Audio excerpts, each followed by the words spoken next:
Hello. Hello. Oh, I'm lit differently. Hold on a second. Let me fix that. Yeah, you are lit differently. There we go.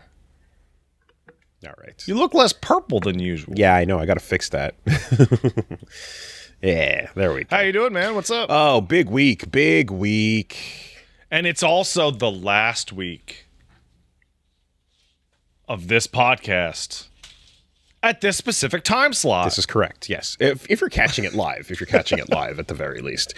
So I did announce earlier today on Wooly Versus that the new hours, according to Baby, will be me starting my streams at 1 p.m. Eastern until 5 p.m. Eastern. And that's 10 a.m. for you Pacific folks. And that applies to the podcast as well, because, yeah, everything in the weekday is going to be shifting up, because that is family. That is baby time. That's what it is. Again, shouldn't matter if you're catching this in post, but if you happen to be one of those freaks that wants to be here to see the suckling juices as they come out right away, live, dripping from the source, if you want to get that stench, the waft, as soon as possible, then you got to show up a little earlier.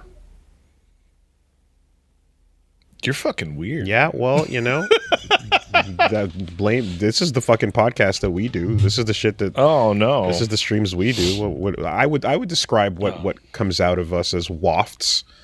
You know, I don't like that. Yeah, well, my wife doesn't like it either when I waft all over. Well, that's too bad. But it is. She'll feed me soup, and then the soup activates in my tummy. And then she's like, "Stop doing that." And I'm like, "But you gave me the soup that activates my tummy. Yeah, you know what happened." Not a fan of food that activates. Whenever anything I eat activates, it's not going to be a good time. It unlocks my colon chakra. All right, so big week, big things, a lot. I have a lot of ground to cover, and I'm sure you do as well. I have a 24-hour ground to cover. Yeah. Okay. But I absolutely know for a certainty that there's at least one point of overlap, and that we will hide in the middle of the next hour so that people don't know where to skip as easily. So, okay, the things I have a lot of different things to go down. You have one beefy thing. Oh, I have a couple. Oh, okay. Should I start? Yeah, go for it. By all means.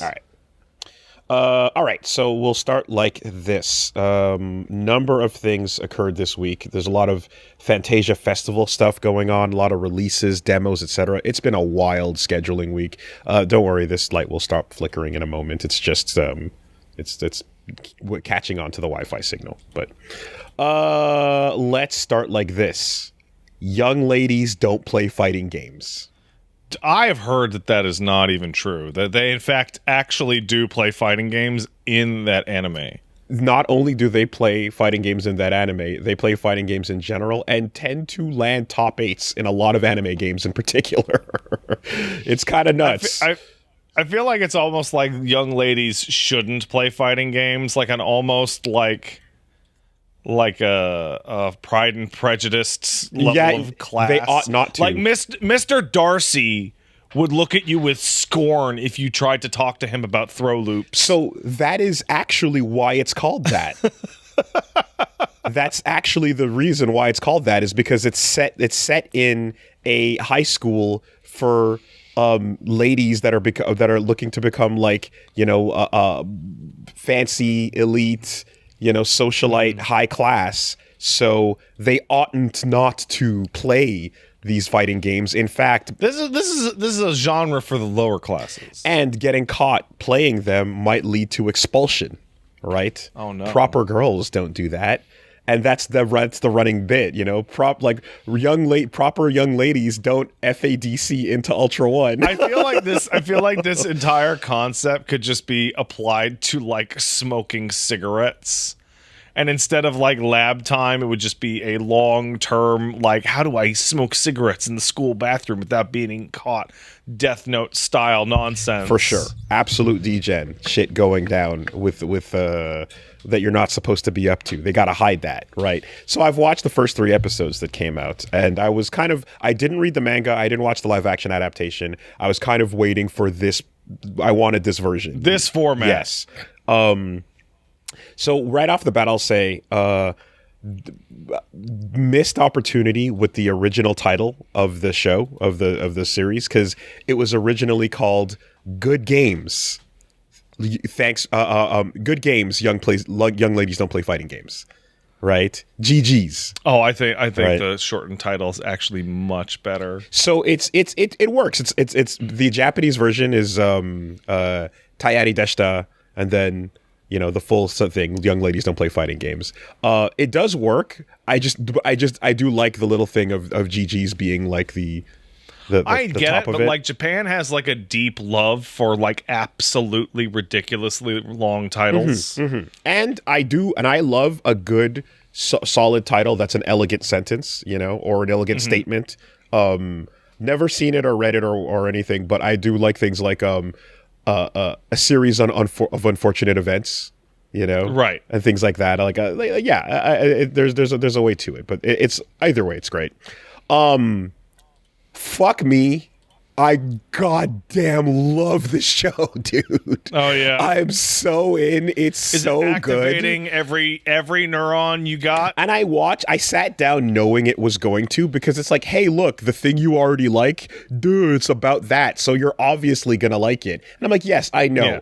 So I'm walking in knowing that the hook is baited, but still, what are you going to get for me? How am I going to feel about this, even though I know that it's super tailored to my interests? And the answer is, it's fucking awesome. It's so good, dude.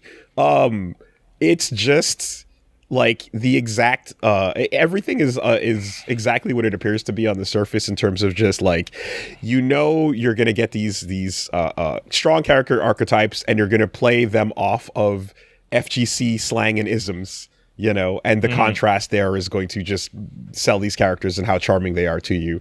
But I love that it's unapologetic about it, and just straight up, like, again, because the terms and everything is cross-checked, there's a point at which I'm going, all right, I know that this is the it's light Yuri sort of shoujo romance and friendship, with the theme of fighting games on top of it.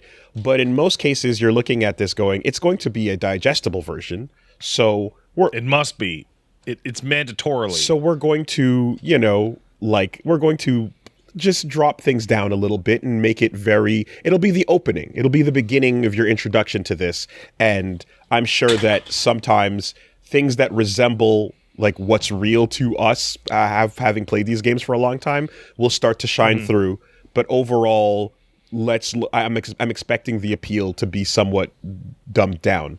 And the moment the first character starts playing a fighting game in the show, you see them ranked as a high master Street Fighter 6 player. Okay. And the thing they're doing is absolutely real, optimized, drive, rush, cancel, spend it all for the kill combos. So what you're saying is some fucking nerds on this show. Real fucking shit. nerds. It is not dropping down to be like fighting games. It's doing that in the conversational moments. There's pop-ins to explain some of the terms, but what you're watching and what they're doing is real shit. There's a couple of moments where getting super technical, like they do in gameplay, there's a couple of decisions that are like, oh, you would know this is a fake string here. You would know how to blow this up if you're this high ranked. Right. But also, you can go like heat of the moment. You might make some wrong decisions. There's these little things where even if you're this strong of a player, or whatever the case is, you're fighting against somebody, especially in person. Maybe you're nervous about that, and you might make some mistakes here and there. But like, it is absolutely legit with what you're watching in the matches unfolding, and the level they're starting at skill-wise is like pretty advanced. You're talking like the characters are people who would make it out of their pools for sure. Yeah. That's interesting, because like that doesn't leave, like in my mind anyway, it doesn't leave a whole lot of like ramp up for your story to go if you're already kind of starting near the fucking top. But that's the magic, is that the journey is still so long, and individual players and their arcs and everything that happens there is so much to grow. You might not feel it, but when you're there, you will look up and go, oh my God, I have so much more to go, you know? The road behind you. To me, like the ultimate finale of this would be to like travel overseas to the United States. Sure. To compete in something. Well, I know that Evo Japan is like a prominent part of like the intro and some of the stuff you see branded wise. So I'm like, I know they go to a bracket, to a tournament at some point. But just to say that like, it doesn't feel, what you're saying, that feeling of like, it doesn't feel like there's a lot of way to go. It's a fucking absolute desert heat haze where that's a curved horizon that it stretches far beyond, and you won't know until you're standing there how much further you have to go. And it looks like this is willing to get into the nitty gritty on that. So right off the bat, I thought that was really fun that it started there. But the characters and just, you know, all the little mannerisms, like I'm sure you've seen the panels of like the girl standing up going, let's fucking go, popping off, calling people scrubs. I also saw a clip of one of the other girls like looking at one of the others going, is this girl a scrub? Yeah. Oh no, is she a scrub? That's real, right? And I mean, I definitely don't want to give away some of the fun things that happen in the ways that the first 3 episodes unfold. It's really funny.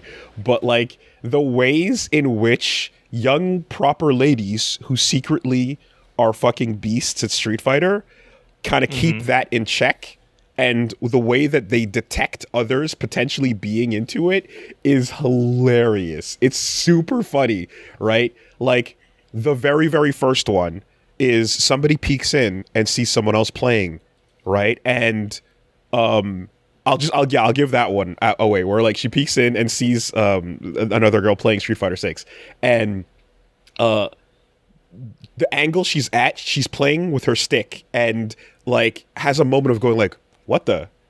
And then she says like sto sixu, which is like the Japanese way of saying like Street Fighter 6.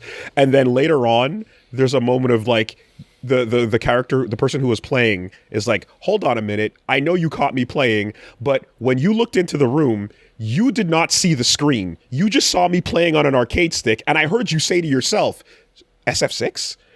So you play, right? That means you play, right? You're in here, right? You're one of us, right? And it's like, yeah, because anyone who didn't know walking in would see this arcade stick, hear the sounds of like a drive rush occurring, and just be like, what the fuck is happening here? You know, that makes me wonder if you, given videos of only people's hands with no sound effects other than stick clacks, could determine what fighting game someone is playing. Okay. My power level is high, but I don't think I could pare it down to the exact game. What I can probably pare it down to is the series. So if someone's playing Tekken versus KOF I could versus tell you Street Fighter, which fucking guys playing fucking Tekken. That'd be very easy. You'd be able to tell like very hear quickly. That horrible clicking noise. No, even if off the stick. Even with no noises, just looking at hand positioning, right? Or a certain anime games, you'd be able to look, you'd be able to tell. But yeah, sure. If I'm looking at your hands and I'm looking at you doing inputs and then quickly tapping medium punch and medium kick and tapping forward, I know you're playing Street Fighter 4, right? I'd look for something like that. I'd look for a hallmark like that. If I see you hitting heavy and heavy punches and heavy kick, tapping and or you know, these little tells in the universal system, then yes, that'd be a big hint. Someone in the chat points out you'd be able to tell, anyone would be able to tell if you're playing Virtua Fighter because they'd only be using these three fucking fingers. Exactly. Or Tekken fingers, tapping the 4 buttons, you know? For sure. So there's tells like that, 1,000,000%. But like there's some where you just might not be able to tell. Like KOF between one or to the other, you might not know which version of a KOF game you're playing, especially seeing a quarter circle forward, half circle back input. It's like 25 fucking KOF games, right? Yeah, like, there's a lot. So that gets harder, you know, and such. But you know, that's one bit of it. Or you know, if you're looking at a Guilty Gear game, like yeah, that too. Like if you're seeing someone Roman cancel and then like dash forward, or you know, or so it could, that like you could be looking at Strive as opposed to one of the older games. But in any case, that is a really fun aspect of the game, of the show.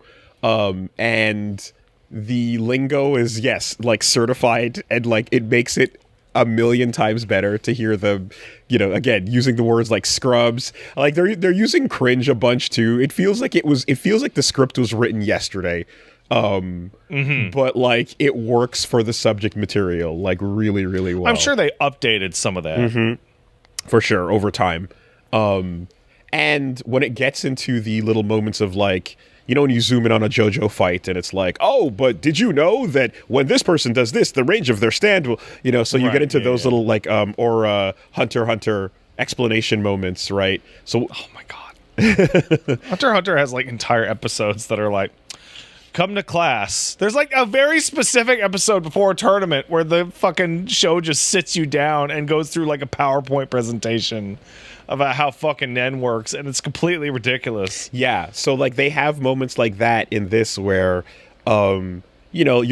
just because you're meeting other people and you're like, oh shit, you play too, and you have that energy, doesn't mean you know how to. It doesn't mean that you're already good at it. So, like, yeah, that's true. That's true. So there's definitely that like aura into the exposure of getting revealing how bad you are at the game, and then when they go into the lab and start talking about like what to do in training and stuff, and they'll take a second to be like, okay, so let's work on this problem that you're having, and they get into it and make it like a point for a character, and it's really great. It's really great.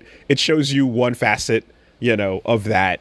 And then you also get these other things where, in the meantime, the main characters are just running the set, right? Going fucking first to death on it. And the level of intensity is that you almost forget to do winner stays on, and like, I'm like, oh yeah, been there before. There's two main characters here tonight and they want to play and hog the sticks more than anyone else, and you got to make room for other people to play as well. It's all these little fun things that are just lore accurate, and it's just charming as hell. So yeah, really, really great start, and I'm fucking in.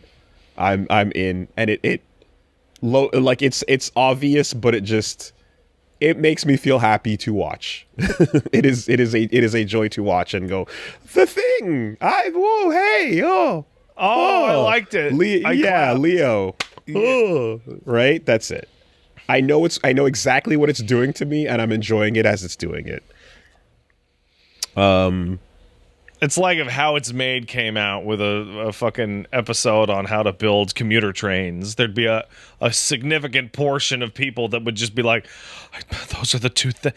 I love those things. Those are the two things. Yeah, straight up. But to be fair, like the when the cute girls are doing cool shit and having a good time, like it doesn't have to be my interest, because I also got the fuck into the better parts of Uma Musume because it was just objectively awesome, right? So it's just when I see myself on the operating table, I can see that my brain is cut open and I can see them poking the toast button.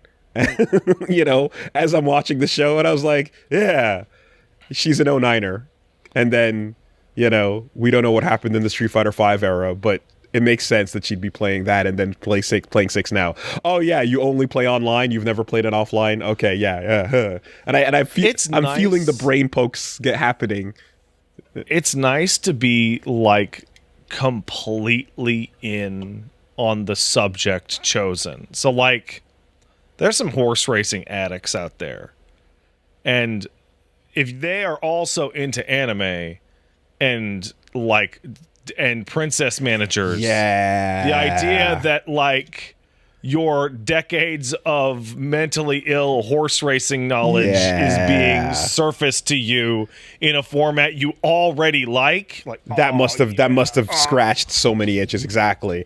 And even just like the videos where they like, I'm gonna go ask my old grandpa who was way big into Japanese horse racing, to guess the characters based on their designs, and they show the old man a couple of Uma Musume designs, and he's like, oh yeah, Tiamopra, oh, I remember her, and then and just talking about the rider as well that was involved and all this stuff. It's like it's pretty impressive, but you scratch that itch and it fucking activates you. Anyway, so that's really great. Big recommend on that. Whether you love or do not care about FGs, give it a shot and see if you like it. This week as well, had Keats jump on, get into fighting games. We talked. How is Keats? Keats is doing good. He just created a channel called Game Design Direct, where it's going to be talking about game design. And he put out a video called Balance is Not Real. And it was really good. It was just discussing how you think you know what balance is, but it's not. And you don't balance games. It's never been real. Never been real, right? You tune for feels and vibes. It's always been fake. Mm-hmm. And everyone lies to you. The data lies to you, and the players lie to you, and your own team lies to you, and you lie to yourself. So why are we pretending that this final achieved balanced state of a game is something anyone wants to achieve here? When has the back of a box ever said perfectly balanced as one is the selling bullet points? So, yeah, you hear that, RE players? Do you hear that? Balance isn't real. Your character is fine. Yeah. Balance must be restored, says Avatar. Must it, though? So it was a really great video discussing all of that. And the opening salvo is really strong because basically he starts out by talking about in League of Legends, Vladimir was a character that got patched because people were complaining. And they were in dire need of adjustments. And so they finally did so and released it. And then everyone was like, oh, yeah, it's so much better now. Thank God this patch came out. They finally did it. And then it turns out they didn't release it at all. They forgot to put the version out. Everyone was placebo playing the old version, just going, oh, man, it feels so much better. There's a Call of Duty version of that, I believe, where a gun was being reported as underpowered and had too long time to kill. Mm-hmm. So they changed the sound effect for the gunshot to have more bass in it. And that's it.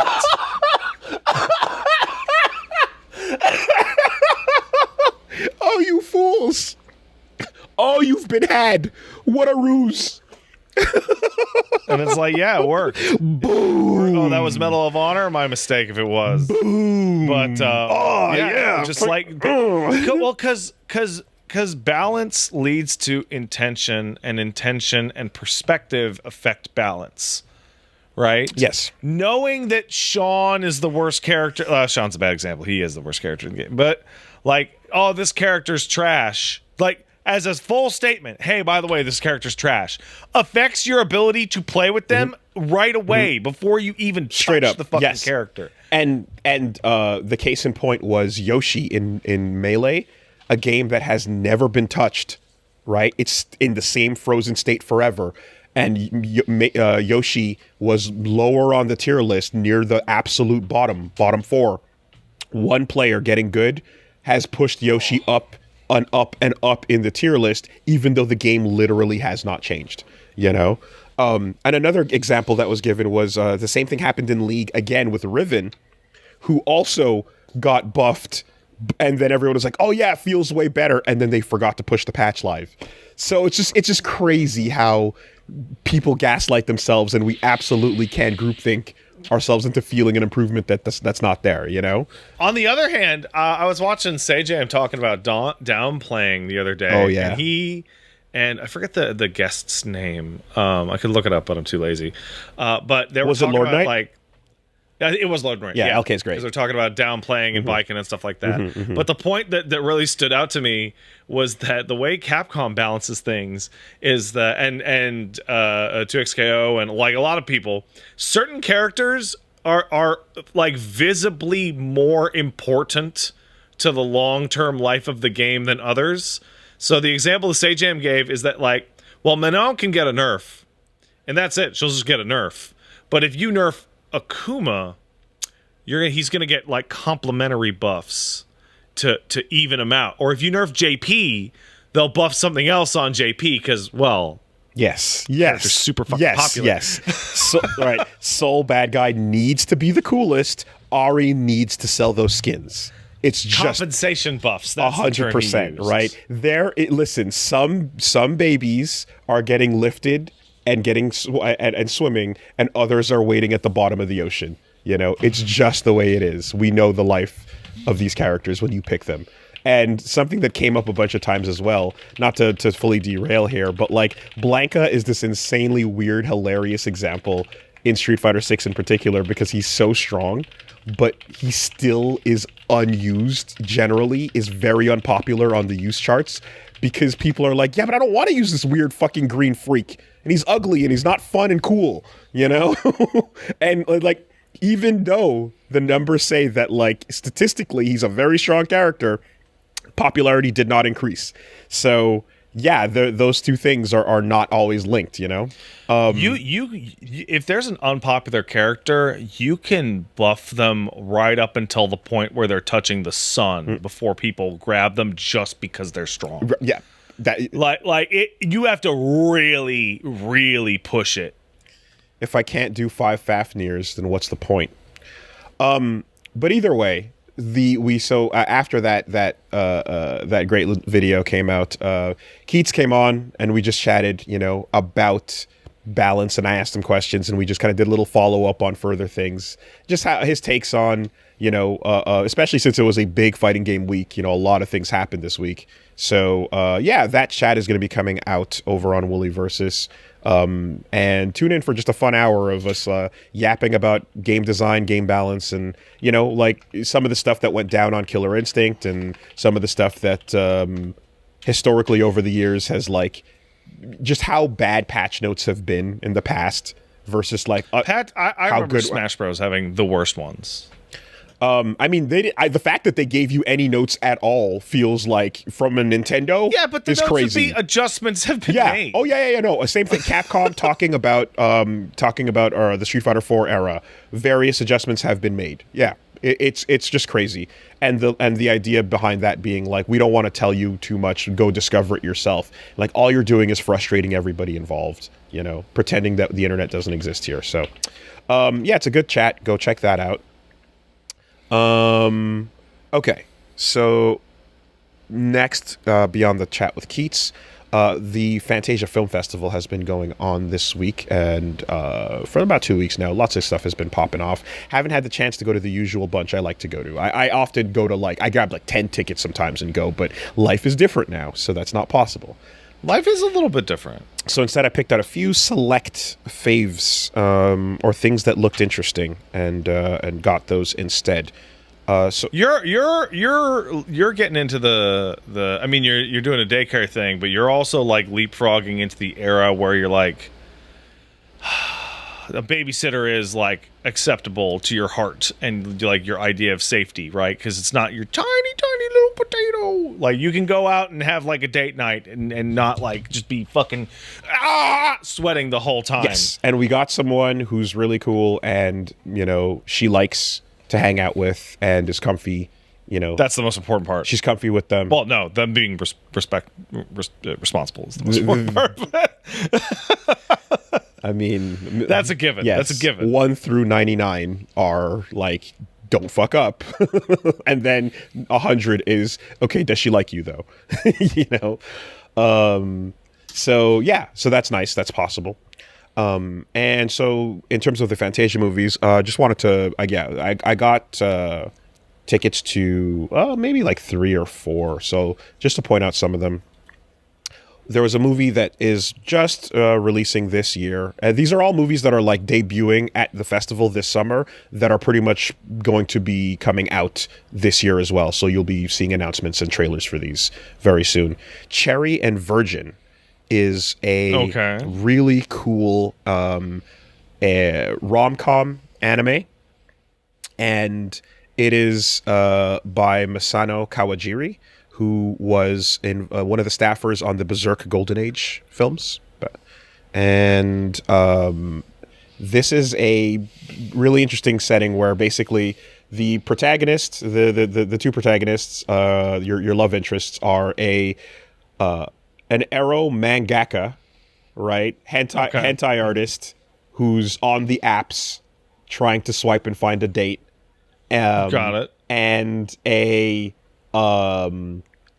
yaoi artist, on the apps trying to find a date, and one obviously in a black and white, very dot tone inked style, and the other in a very shoujo, colorful, beautiful, blended style. Right. And each of the characters, the art style that they draw represents them in the movie, so they are in their own world of color in the setting, and they see life and the scenes and backgrounds and everything around them reflect their views on life in their own character art style.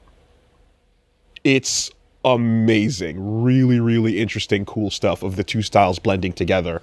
And furthermore, like, these are artists that are also friends with other artists. So other artists show up, and their styles of how they see themselves work into the situation. And so you have blending of like all these different art styles and artists, and how they see themselves, and it's really, really cool.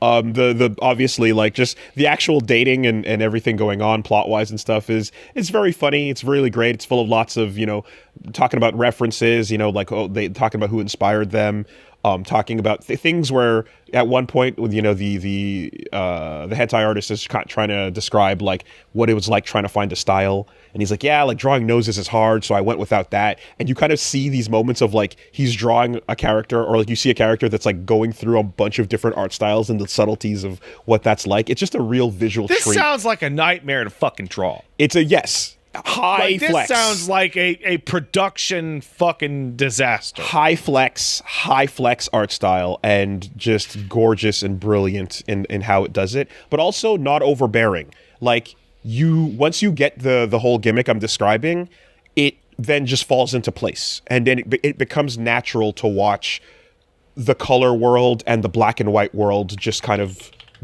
blend and go and move back and forth as the characters, go from scene to scene. I gotta look at what this means, what actually looks like as you're describing it. Yeah, it's called Cherry. Oh, Jesus Christ, that's so hard. It's amazing. It's super cool. Cherry and Virgin is what it's called, as in Cherry Boy and, Virgin Girl. Had a great... That's so hard to draw. Okay. Take your theory about just like printing from your hand, USB to your hand, and why can't you just scan and just like explode that shit. So next film, Grotesque with 3 Qs.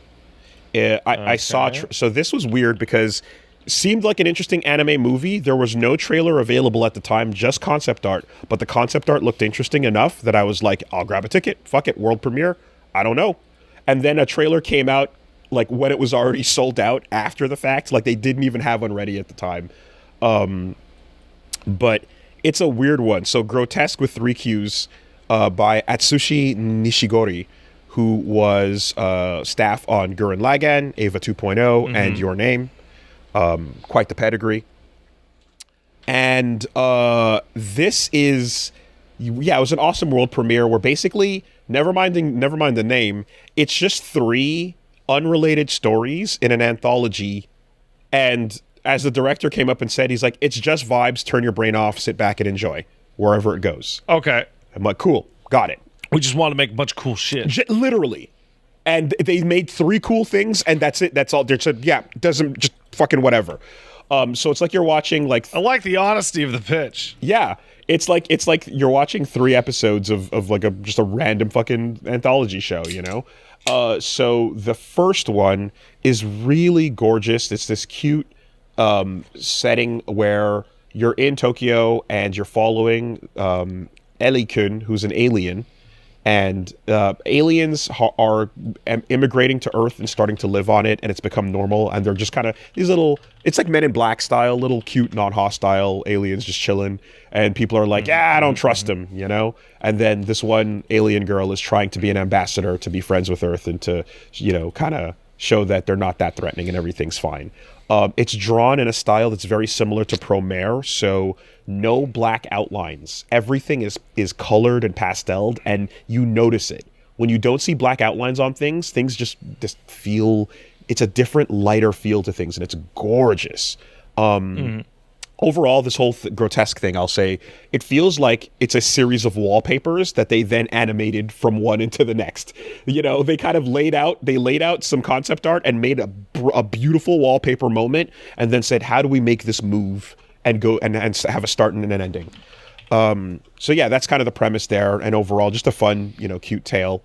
The second one is, what if Fortnite Battle Royale gameplay was mixed with Harajuku girls as the players, insane high-tech fashion Harajuku girls, and Got it. And what if the gameplay was insane Sakuga high-budget anime fight scene, Rock Lee versus Gaara shit every fucking second. Okay.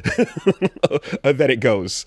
Like, one girl walks up and it's got the sword and it's lasers and flames and doing shit. The other one's got bombs. The other one's got a big fist, and there's a whole bunch of players and everybody's trying to take everyone out. And it's just animation flex nonsense. It's beautiful. It's Q2, you know. And there's a plot going on inside there as well. And it touches on some of the anxiety and fucked up nature that idols and idol culture in Japan kind of pushes on people, and that shit's weird and sucks. But in the meantime, check out these insane fight scene flexes in a battle royale, you know, type style game. And like with something like I don't know, I'll say like Solo Leveling or so, where you're like, oh, you're animating a more high octane version of what gameplay would look like. That's what you're that's what you're seeing here, you know? So so this is the second part of Grotesque, and it is, you have a bunch of player killers all fighting each other over here on the streets, and over here there's a bunch of people one-on-one dueling, and they're all doing it for XP points, and anytime someone new walks on the scene, there's a profile breakdown with their XP, what items they've got, and like their overall level and cool shit. So just a fun, you know, almost pitch flexed for like, hey, if you had money, we could maybe even program this if you guys wanted, just saying. And then the third one is the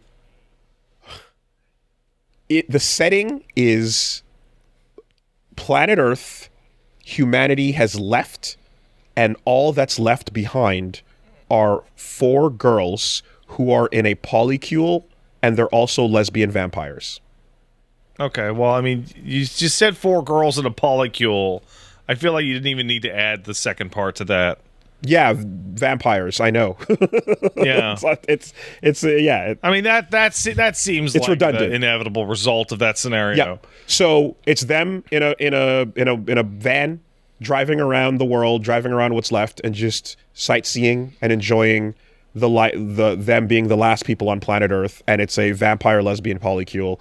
And it's, if that doesn't sell you, I don't know what the fuck else to say. It's awesome. It's really cool. And yeah, they're just checking out what's left of the world. Beautiful stuff. Great series of 3 movies, of 3 shorts. Grotesque with 3 Qs is the name of that. All right. Last on the list of Fantasia movies, there was this little obscure one. It was kind of like a little just indie little adaptation called Sekiro. Oh yeah? No Defeat. And that is, guess what? It is if you've seen the trailer, which does exist, it's a anime of the Sekiro story. It is, which is actually really short and basic. So you have a lot of room to go. Yeah, very tiny indie game. It is really pretty to look at. There's a lot of really gorgeous things they do with the. They take like big swings with the art style and adapting it. In particular, things like the little prince Kuro, like his eyelids on his eyes are like they're almost like this kind of burning. Like the way that they draw eyes in this and the way that they draw some figures is just really sometimes it looks like things are off model, but they're being like stylistically done it's cool. I like that they kind of got experimental with some of that stuff. There was some awesome adaptation of moments, like on obviously, if you know Sekiro, the big battles with I was gonna say Genosuke, but anyway, the with Genichiro and the owl and all that cool shit is there. One of the coolest things I love about Sekiro, my favorite part of the entire thing, is the lightning catch and deflect, and all that is done decent amount of justice, I'd say. And that is the end of good things I have to say about Sekiro. All right. Okay. Good. In my opinion, unfortunately, mid as fuck. And a big part of this is, and here's what I'll say.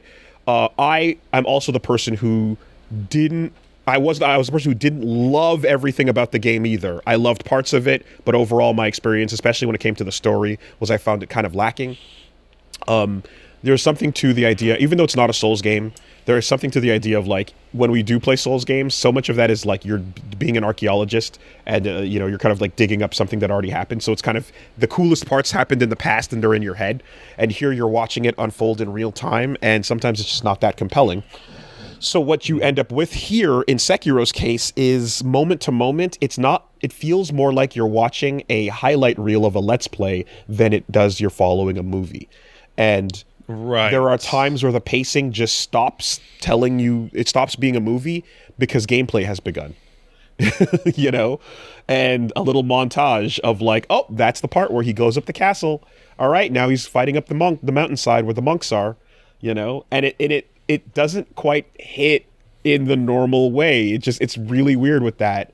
And other things about it, just kind of, the feeling of Sekiro's actual story is they kept most of that intact, in the sense that one MacGuffin into another MacGuffin into another MacGuffin just keep getting pulled out. From here comes the rice, and with the rice, here's the sword. Did you know there was a second sword? And then here's the rules of immortality and severing. What are they? I don't know. Okay, well, here's another. All of that. It's just like, okay, man, sure. But they also, while doing this, they took out all the fantastical elements of the Sekiro world. So no big ape, no big dragons, no demons, none of that. It's just the people, and then a couple of the magical twists. Point? Right? What? None of the actual, no giant beasts and creatures or any of that stuff. None of it.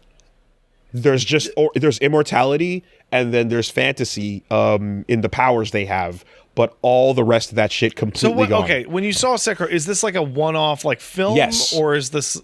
It is a one-off film, fucking beginning to end. Last third of that game is going to heaven. No yokai, to fight aliens. None of that. So this is where it's so funny, because Min, who was also there, loves Sekiro, right? Huge fan of Sekiro. Yeah, it's great. I'm mid on it. I like aspects of the gameplay. I don't care for the story. The fact that we both walked out disappointed for completely different reasons, where he's like, I love the game, this pissed me off because they took out all that fantasy shit, is like, that's all the cool parts. Yep. So, whether you liked or did not like the game, this will probably disappoint you. Damn, that's, man. Yeah. Bummer. And like, when they did do the lightning deflect, the thing I wanted was the part I love is that you gotta be in the air. You gotta be and then you gotta, and they don't do that right, So anyway, that bro, that's very disappointing. Humongous bummer. And it also makes me think that, like, how sometimes you go, okay, you see adaptate. This is one of the cases where adapting, choosing to be selectively faithful, because what remained, everything they took out, what remained was pretty much what the game told you happened, but it just, in highlight Let's Play form, and then remove all the fantasy, what you're left with is just not that compelling. So that sucked. That was a huge bummer. Who made it? Sekiro No Defeat is the name of the movie. And Studio Qzilla. Who are they? I'm not sure what they did before, but No Defeat seems like a really strange subtitle for like Shadows Die Twice instead. For a guy that like canonically loses a ton of fights. Yeah, this is true. Like that doesn't make any fucking sense. Doesn't 100% add up. So QZIL.LA.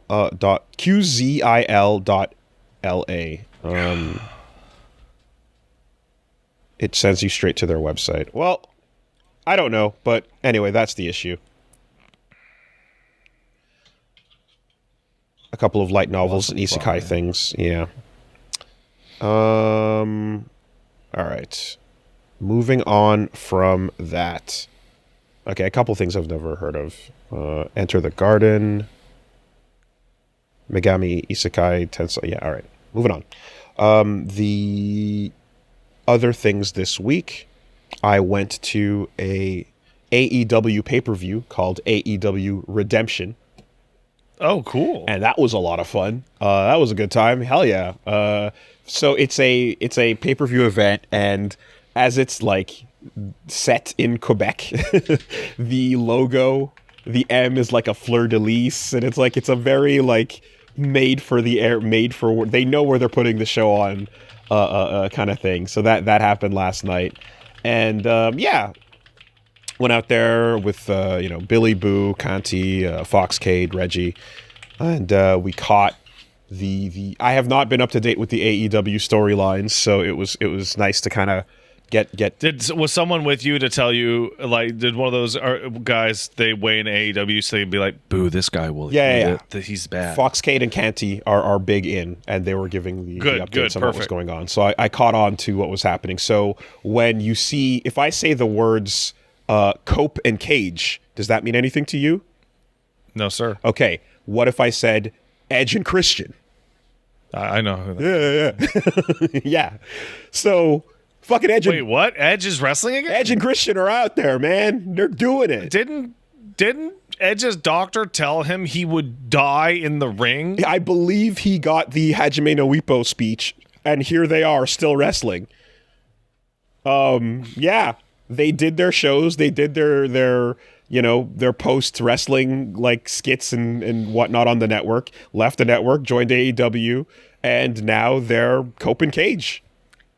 So, Christian Cage. There you go. That's the dude. Mm-hmm. And Christian was actually there on his own for a while, and then Edge joined later, and then now they're reunited. That was a whole lot of fun to just watch them like do it. And in addition to that, Will Ospreay was there, and Ospreay is one of the dudes who wasn't in WWE, but from watching him elsewhere in other leagues, he's always been incredible. I don't know if you remember, there was a really insane match with remember Prince Puma in No. Yes. the main character of Lucha Underground? Yeah, what was his name in other wrestling contexts? Ricochet. Ricochet, that was it. Right? So that guy. We watched a long time ago a match where he fought against another dude, Ospreay, and we called it the Marvel versus Capcom of wrestling matches. I remember that match, yeah. It was air combos, right? The air combos wrestling match. So the other guy who's not Ricochet, Prince Puma, is Will Ospreay. So it was really cool to see him. And he was joining up with the guy who used to be Dean Ambrose, so Moxley, and from the Shield in WWE. And like their whole thing is Ospreay is the high flying air combo dude, and he's hanging out with this faction that is all about submissions and breaking you and going over the top. Yeah. And he's like, no, I'm a clean high flying hero. I don't want to fall. I don't want to do this dark stuff, And so they had their whole storyline play out. It was a lot of fun. Got to see dude comes out called the Painmaker, and he's got a big mask on, and he's got a jacket and a big barbed wire bat, and I'm like, what the fuck are we doing? Shockmaster energy, man. Yeah. And he walks out to the ring, and then he pulls the mask off, and it's Chris Jericho in makeup. Oh, okay. And Chris Jericho's like doing his dude love character where once a year or so he'll just become the Painmaker, or he just jonkles. And then he's jonkling, and then he pulls out like a thumbtack elbow pad, or literally a mirror of glass, and is just getting thumbtacks in the brain and playing in it. Just fucking insane shit where Jericho has to like get his... I thought Jericho was fucking dead, man. Nah, he has a dark side, and when the Jericho that jonkles comes out and he becomes the Painmaker. It was kind of like, oh shit, I didn't expect to see that tonight. Let's go. That was super sick. Blood everywhere. The match was so bloody and gross and fucked up. They pulled out just a DeWalt fucking screwdriver at one point, a drill. You can't. And I'm just like, what do you? I'm like, I'm not even reacting anymore. I'm just like, okay, you're just gonna murder in the ring now. We're just gonna murder each other. You know, Yeah, there's always a moment sometimes where you're like, I don't want to be interviewed after this about why I didn't stop like a hostile style torture murder in the middle of a wrestling ring, and how I just stood there and watched. You know, like a fucking New Jack match. Table comes out with barbed wire pre-wrapped around the table. And but it was insane. Obviously, the match was so bloody that you just watched. And you ever see at like one of those like Chinese restaurants where they just grab the tablecloth and just take it off, and there's another layer right underneath after you leave? They just do that with the ring. They just, you know, off it goes. Take this bloody rag and feed it to the dogs out back. Straight up. They had a really cool. They had some good women's matches as well that went down. And a dude who was getting major heat was popping off, and everyone loved him. Called Speedball, and it turns out he's from Laval. So you're like, okay, well, yeah. Ew, that's a good way to get heat. Yeah.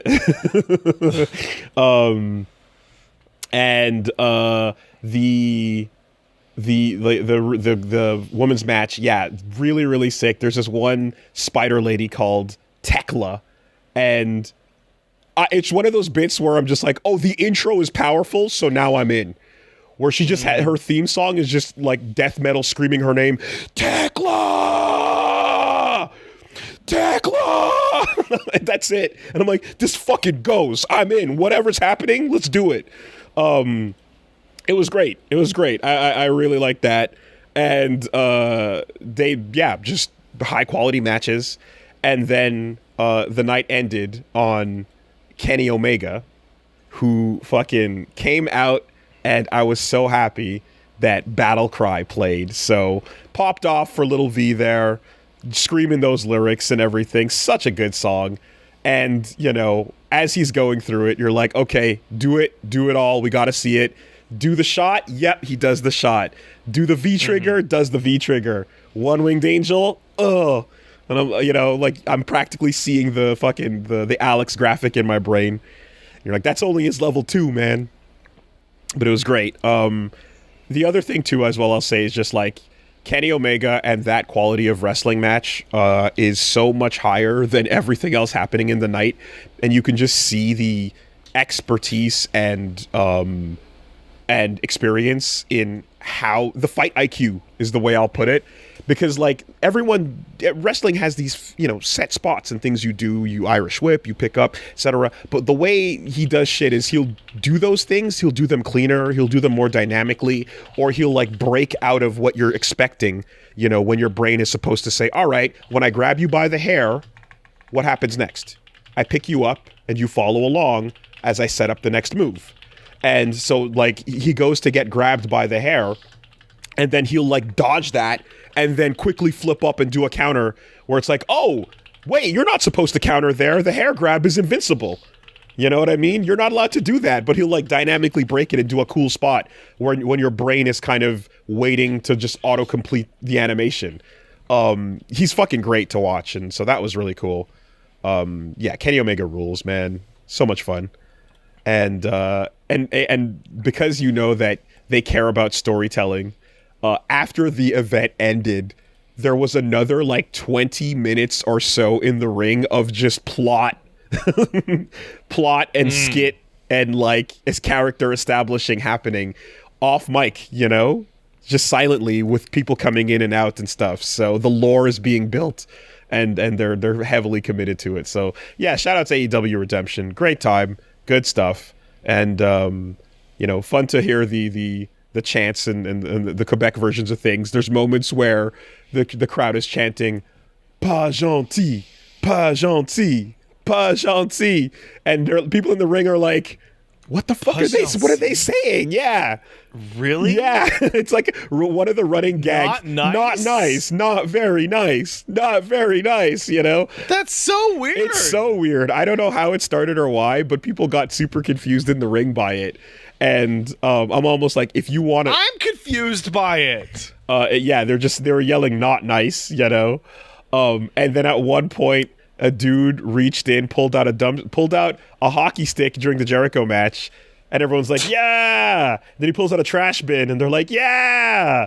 And then out of the trash bin, he pulls out a Boston jersey and puts it on, and everyone's like, "Oh!" Oh, that's not okay. And then he reaches into the trash and he pulls out UP, the Montreal Canadiens mascot, and goes, "Fuck you." And then he does a backdrop and then a fucking spine buster on the UP doll. On UP? On UP. And everyone's like, "Ah!" UP. He fucking attacked UP, bro. Wearing a Boston jersey. It was crazy. And so the Painmaker, Chris Jericho... That's a crime. You can't do So the Painmaker, Chris Jericho, fucked him up, got blood on that jersey, ripped it off of him, and then held up UP, and everyone was like, "Yeah!" And then he pulled out a bag of spikes and hockey pucks with Habs logos on them, and everyone's like, "Yeah!" You know, so there you go. It's always been funny to me how much of wrestling just boils down to, "It's great to be here," and read the name of the city. Yeah. Off your hand. Springfield. Montreal. But to be fair, apparently, Chris Jericho's dad was a hockey player that played in Canada. So he has some love for this, you know? It's not out of nowhere completely. But no, it was just like, yeah, the free heat when you do that, you know? And I was saying, like, if you really want to if you just yell into a microphone, speak English, and watch as people rush the ring, you know? But yeah, it was a lot of fun. Yeah, what's up? Yeah. Me and Reggie had a moment during the breakdown of the Kenny Omega song where we paused, just stare at each other. Are you ready for this? And then get into a fucking rave pop and go. It was sick. Mm-hmm. Good times. So yeah, that was a fun show, and now I know what's going on with the AEW lore. For now. If you don't follow it, you'll just immediately fall off within 2 weeks. Yes. But the best part about this whole event, no Vince. Yeah, that's nice. That's a nice feature of wrestling. No AI and no Vince is pretty nice with your wrestling. I do say it's a good taste. You know, it's a good flavor.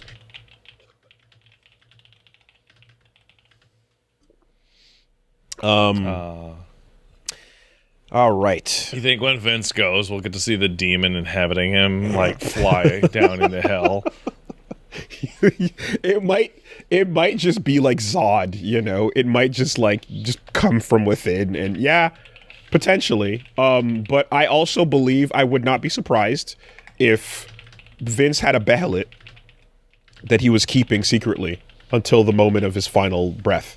You know, I could see Vince 100% just opening up that swarm of dark souls in the portal. You know. Anyways, all right. So that was AEW, and we got a beefy one here. It's the Tokon beta. Oh my God! Did you play the Marvel Tokon beta? So Avatar came out, and I touched it for 2 seconds. Just touched Kyoshi for just wanted to see what was going on. Didn't spend much time with it because it's the Tokon beta and it's a limited time. I know that Avatar's out, so it'll be fine afterwards. Excuse me, but this weekend was the only chance to play, this beta for now. So let's get in there. Before we move on, I've been asked like over and over if I was going to hop on the Avatar game, or if I was not going to play the Avatar game now that Mike Z is there, or now that we know. And like, I don't care about that game at all. Okay. From the minute that I saw it to like literally 10 minutes ago, every time I see it, I go, yeah, it looks fine, I guess. A little too much. Like, nothing about it interests me at all. Gotcha. Okay. Like, absolutely. It looks like a Flash game with, like, a level of complexity that I'm not interested in. Like, I've heard someone else say Flash game before, and I was like, it's them making the art style look like the show. And they do smear frames that I think look really good, really solid. Like, it's knowing what they're going for. It comes through in the win poses where you're like, oh, it just turned into the show for a couple seconds. So that's that. I don't see that at all. But it's like sliding like 2D like. But I know what they're again. I think they're going for the way the show looked, so I see that, and the smear frames I think look really great in how they're applied there. I like the in and out of the full screen visual animation and then into the sprites, and how the sprites again feel like you're seeing what the characters in the show looked like, and they don't look like beyond what the show looked like either. I would say like a 60 frame per second ArcSys series of Avatar characters doing shit would be like cool, but not what it looked like. So I think it's fine, and especially given whatever $30 and stuff. But I also do like the part where it feels like it's a fast paced like hyper fighter, but it's 1v1. I think that's really cool too, and. And then the other thing is the defensive aspects of it make me happy, because I think defense can be as fun as offense, and I talk about that a lot with characters I enjoy, and I feel like the idea of a dodge button is something that I've wanted to see in things, and this committing to it kind of shows that like blocking and dodging and stuff in a really dynamic way can be fun and cool, because people don't like blocking a lot of the time when they start playing these games. But even doing things like what Virtual Fighter Crossroads is going to do, where you see dynamic blocking and avoiding of things, it feels more engaging and fun to play as something where you're like, defense is active as well, So I think that's crucial to like making a fight feel cool. Yeah, I'm looking at it right now. Yeah. When people are saying I forget what a Flash game looks like I'm specifically talking about like flat shaded sliding. I understand. sprites. No, I understand. Like yeah, that, vector. like no, that, vector animation. I know what you're talking about. Like I've never liked that. So I know what you're talking about. It looks better than those things, but there's a similarity to what you're saying. But the flat shaded way that it's animated, because I know what it's going for, I want it to look like the show, so I'm happy with it. Is I guess the difference in the end. But at the top of the thing, it's like there's only so many fighting games I can actually learn how to play, and that is certainly one. No, certainly. So you have to follow your heart on this.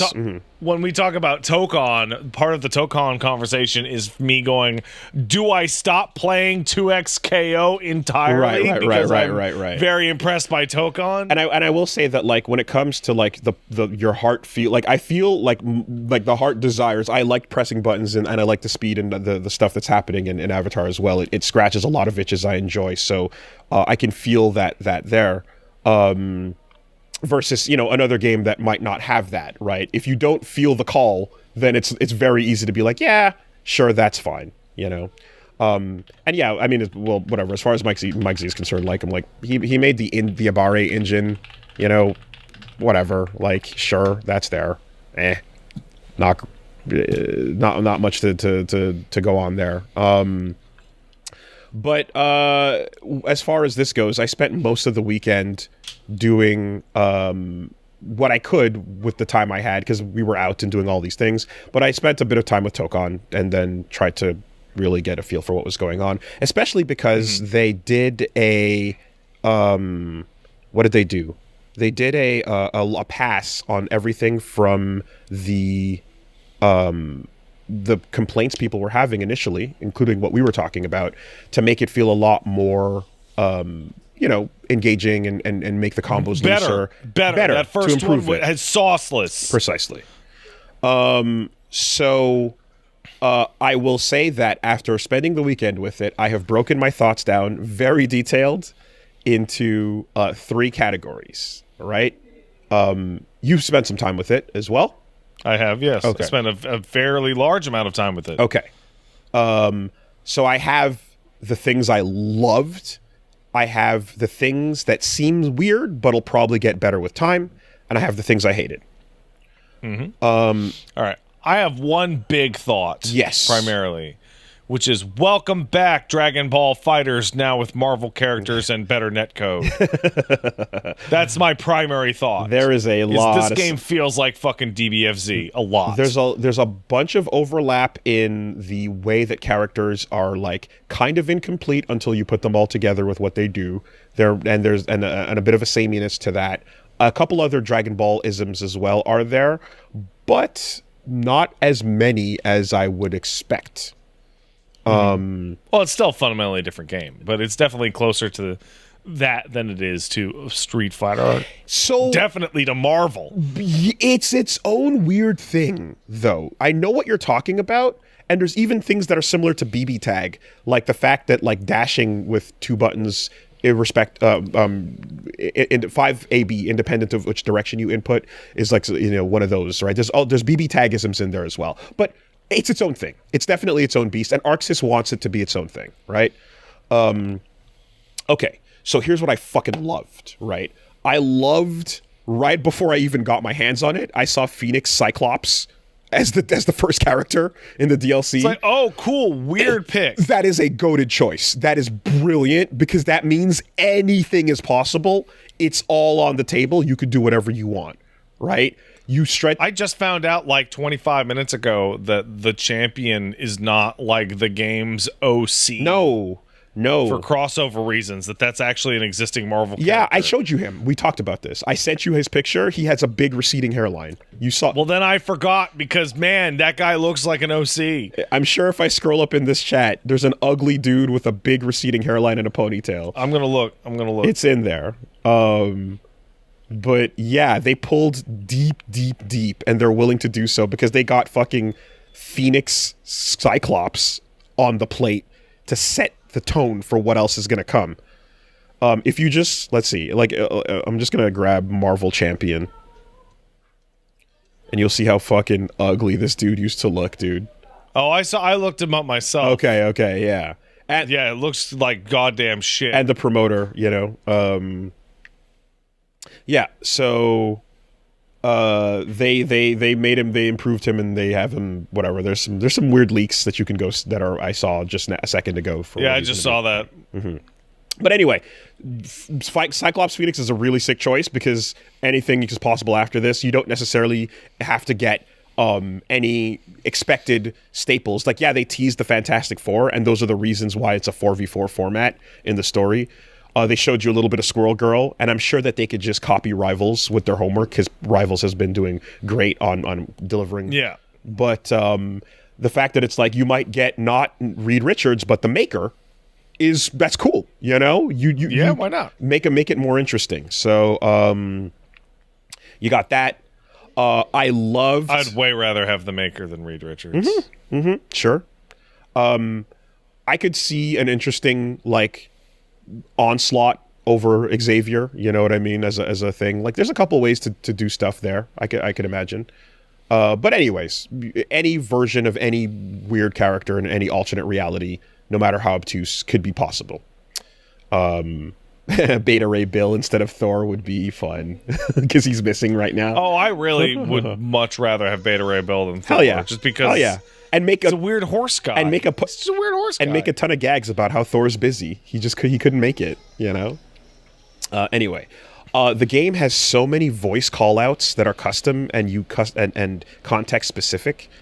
Yeah, from a presentation perspective, it's pretty unbelievable and immaculate. Like from round starts to specific call outs when you tag in to like specific like call outs during supers. Yeah. Anytime, Like Steve. I did the Spider-Man super against Wolverine, and he goes, the eternal battle of Thwip versus Snip. And here comes another win for Thwip. KO. And it's like, Jesus Christ. Black Panther landing her level 3 on Captain America goes, come, spear versus shield, and vibranium versus vibranium.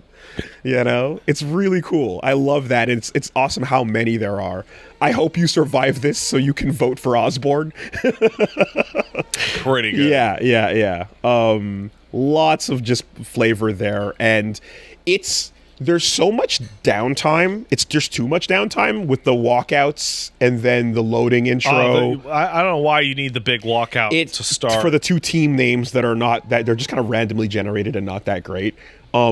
But the amount of flavor text does make it a lot more interesting. I just wish it was snappier with it, like the MK games or the Injustice games. Because you have a fucking secondary walkout in the match where they have their back and forth. You don't need the first walkout. It feels like just that bird flying over the fucking shit in Guilty Gear. Norman being like, I call this the Gwen Stacy special is fucking brutal. And yes, the team names are not random. They're based on the first and the teams that you pick. But I saw the geniuses, and I was like, this is not well thought out, you know? Anyway, so that was very cool. That's really funny. Yeah, it's actually super goofy. I like that. Super goofy. The improvements they made to the assist system are huge in the sense that before, when you're in the middle of a combo, you could only call in an assist to do a single hit and extend the combo and knock them rolling. But now you can do any of the directional assists at any time. So you get a solid 4 options, which is great compared to what you used to have. That opens things up a good bit, and I'm happy they did that. I am a huge fan of this game's on-ramp. So, like, as little baby Pat who just didn't know how to play it at all, here's your auto combo. Okay. Here's your second auto combo. Here's your third auto combo. Okay. Then to auto combo into basic assist. And then it's auto combo to basic assist, auto combo to basic assist, auto combo to basic assist super, which is fine. And then specific assist, and then non-auto combo into basic assist, and so on and so forth, in terms of like escalating complexity. Well, fair enough. That's not on my loved list, so I'll get to that in a sec. Really? Yeah, but with the stuff that was good, the overall, just the character interpretations of these characters are very stylistic. I liked some of the stuff they're doing with the non-repro blue line art. You know. The audiovisual presentation, top to bottom, every single the art boards are great. The main theme, and that when you do Blade Super and the beat drops in the club, you know, I'm a samurai asshole. That's very cool. Blade and Magic they have interesting kits with his stakes and her teleports. I think they're great. Yeah. I spent a lot more time with Magic than I did with Blade. I did more Blade. And then the menus and the quick settings are all very solid stuff as well. So those are the things that were all really, really cool about it. The list of things that seem weird but will probably be better with time, I guess, as you get used to it. So run-up throws were really weird to me. When you want to do a throw, you auto-run and then close the distance and do it. And it's not... It's just an odd thing that you're committing this distance to it. But I guess they wanted to. My thought is they wanted to make this work for people who are not used to doing throws. That were like, how do I get that close to the opponent? I'm always spaced out. They're hitting me with their sword. So the thought is someone who just isn't used to using throws in games. At least this closes the distance for you, right? Yeah. I don't like it, but it is a thing. I didn't have any problem with it. Okay. And it was actually fairly useful if I was outside of like what you would do in normal throw distance, and I was like, I can probably get him, and I could. I like the ability to do that myself. so that if I'm going to approach you and then do a throw, I could hypothetically dash up, do a fake, jump, make you bait something out, and then come down on top of you or something else, But there's another aspect of that you can hypothetically do that manually, but there's another aspect that kind of gets in the way, which is like your movement speed. The other thing that was like, we'll have to see how this works out over time, but the alpha counter system when you're on defense, where you kind of like, you don't have a lot of defensive options in this game, but you do. No, you don't. Damage is high, rounds are short, but it's 3 out of 5. But what you do have is this counter system that like it's free, doesn't cost you anything. One of your partners jumps in and saves you from blocking and knocks the opponent away. However, if that gets countered, it fails and you get knocked down. Or if they perfectly time it, they lock out your entire team, you disassemble, and it is a humongous disadvantage. So the perfect timed counter is very bad, and the alpha counter timing it's like 27 frames, I think they said. It's pretty slow. You can get used to it probably with time. Right now it's in that range of being kind of like Drive Impact in Street Fighter 6. So sure. You're like in the middle of the fight, if your brain is like overwhelmed, you sneak them in, but we'll, I'm sure, see people and ourselves would, get used to that with time. And then the other thing that is currently annoying, but it'll probably be fine once you get used to it, is the constant swapping of the assist position where you. Oh, I have a really good solution to that. Don't ever tag. Which is my favorite thing about the game. Don't tag to anyone else. Is never tag to another character. So you can definitely stick to your character. That is my favorite thing about the game, is that it is 100% viable to just never tag out. Turns out there's some bad things that happen when you don't tag out, including like what? When you're putting pressure on, you don't get to continue the same level of pressure or mix up on your opponent if you don't tag out, because you call an assist in and then they'll come in to kind of cover whatever unsafe option you did. But sure. But like the time it takes for you to get back in to to continue is more staggered. There's more gaps in, and it's not as, you can't do things like necessarily get a cross up going, versus if you tag, they give you a little, between the flash of green and then the soul traveling to the other character, you have a brief moment to puppet an input and then jump over and try to get something going. So yeah, that's why I said viable, not optimal. Yeah. So there's basically, the game will reward you in a couple different ways if you do tag. And I'm going to get into this a little bit later as well, but like opening people up without tagging feels almost impossible sometimes. It feels like a really tricky thing to do. And that's the stuff that was like weird, but we'll see how this improves over time, right? Well, so like one of the things is like when I say that I love that I feel like it's viable to just not tag, what I mean is for example in 2XKO, if I was like, I want to learn how to play character X and I just want to play them. Yes. Just them. Yes. Up until like literally today, I think that experience would be get ready to not learn how to play them because you'll lose, because playing one character is a death sentence. Yeah. In Tokon, like, is it optimal to not use absolutely every single part of the kit? Yeah, of course. But like, I'm still playing a character with all their moves and all their assists using a shared health bar. Yes, 100%. And that that is clear. Nothing is stopping you from just maining your one character, and that's what most people did because it's easier to learn a game that way. It just makes more sense. Yeah. I'm just basically saying that like what was starting to be discovered, it seems, towards the end, is that like, like the game will give you these rewards if you choose to use tagging. But if you don't, you can still play the whole match just fine. And yes, the stuff I was playing when I did stream, and I did go back and play a bit more after, and then I did another session after that as well. So like, there's a lot I learned in the time frame between when I was first touching it and when we streamed, and then when we played after, and about the characters, their full kits, and the pressure and so on. For the stuff I disliked, there's a long list. And really? Yes. And I was like thoroughly like overjoyed with my time. Okay. I was having, when it was at its best, there was cool stuff that I was like, this is awesome. When it was at its worst, I was like, I might start my hater arc because I'm getting really, really like, some stuff was getting pretty frustrating. And there's stuff on there's stuff in the nitty-gritty of it, and then there's stuff on the just overall. Well, let's start broader and go more specific. 100%, right?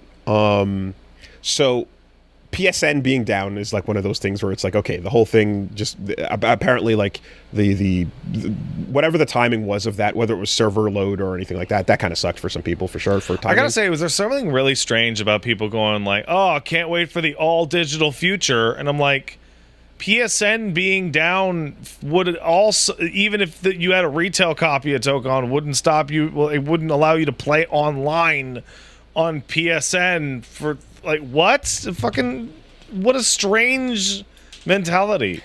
Obviously the PC issues were numerous, and people were talking all weekend about like the performance that they were having.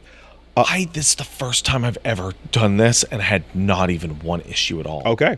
It ran flawlessly for me. I the first thing I did was actually I started it up. I downloaded it on the Steam machine, and then it just wouldn't boot because Easy Anti-Cheat doesn't work. Oh no, it won't. It won't boot. Any kernel-based anti-cheat won't allow it. But so Easy Anti-Cheat does have a Linux version that you can do if the developer wants to turn it on.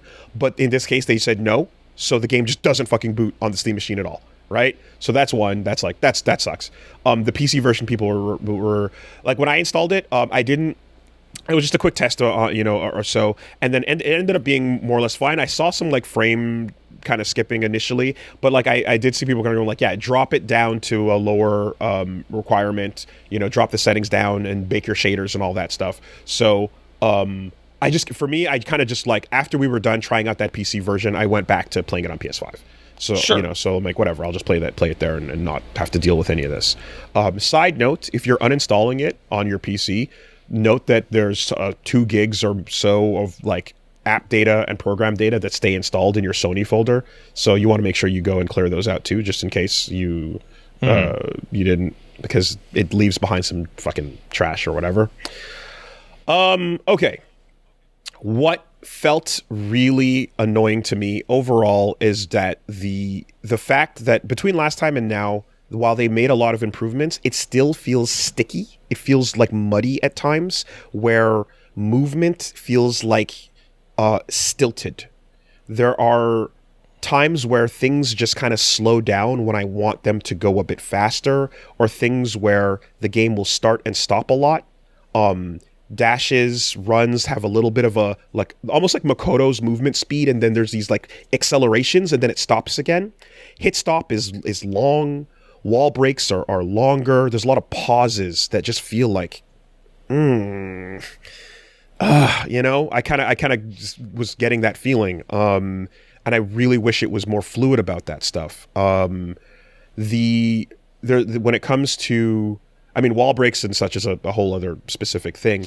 I noticed there's like just a huge contingent of people who just hate wall breaks, period. Yes. And a subgroup of those people who hate walls. So the weird part about this is walls, I like walls being in play, but wall breaks being a constant. Like, the thing was, in Strive, the idea of the wall as a choice to give you freedom in exchange for an advantage versus Street Fighter 6's like brutal wall play. I like that there's 2 choices out there that exist, right? But like, it's not a required constant in Strive as much, but it does happen. Whereas Tokon is designed around these wall breaks, and it doesn't feel great that the only stage I want to play on is the X Mansion with the Xavier, really? Because the stages and the amount of times where I was doing combos and they were cut short because of the wall breaks, where I'm like, I didn't want to fucking end there. was like, oh, you know. Then why'd you do the button that does the wall break? Well, so then you can do the OD version to spend the meter to bring it down and get the fuller thing. But sometimes you're not close enough to the wall that there's an area where you're not right on the wall, but if you still do the light version, it'll still cause like one character length, right? So you have to kind of feel out that distance. But like in general, I'm like, I didn't want a wall break there, and I had to. That was something that felt like frustrating. Mm-hmm. So I'm already like gauging the kind of feel from this discussion, and I'm gonna be on one side of this, and I can feel that from what I'm about to say, which is I like wall breaks because it's really cool when you knock the character through a bunch of cars into a different looking stage. Yes, I think that is. I like that when you play a stage, you're actually playing on 5 stages, right? And so I like that idea on paper, but I think what happens after many hours of playing the game is a lot of these kind of aesthetics sort of just become like a pause that you don't really appreciate as much over time. I think like stuff like that can be cool, but made short and sweet so that it's not as it doesn't feel like as much of a hiccup while still being dynamic, right? Oh, I also like the pause. Okay. I like to have a mental neutral break after a little encounter. So like when I get a long super that isn't going to kill in a game, it allows me to go like right. Okay. Apologies. And I think slowing down the fight is a goal of what some of the other things they do design-wise. I play grapplers. Yeah. So let me just and here's the thing, right? Like while I'm going down this, I'll fast forward to the end and say that my conclusion here is the things they're doing are not necessarily for people like me that like the things I like, and that's okay. So I don't want anyone to get defensive and mad about the fact that I'm pointing these things out that I had friction with, because at the end of the day, it's okay that it's not for me in these ways. They're allowed to try different things, and they're allowed to try out different styles of fighting game and different feelings of what should be new versus if you have OG mentality on these things. I'm totally okay with that. It's just a difference between what causes a moment of hype versus what causes a moment of frustration, and when I feel like I'm fighting against the systems versus when they feel harmonious with my desires, you know? So, I think you're... So there's an FF14 example that I have for this, which is FF14 has spent a couple of years... hardcore raiders, which represent 5 to 20% of the population, depending, it varies, right? Of like, we want more raids, harder raids, better rewards, ultimate raids like UMAD and stuff like that. And as a result, like what I believe to be a disproportionate amount of the game's energy has been added for content that is for the top 10% of players only. And let the people in that medium 50% kind of fall off and drown.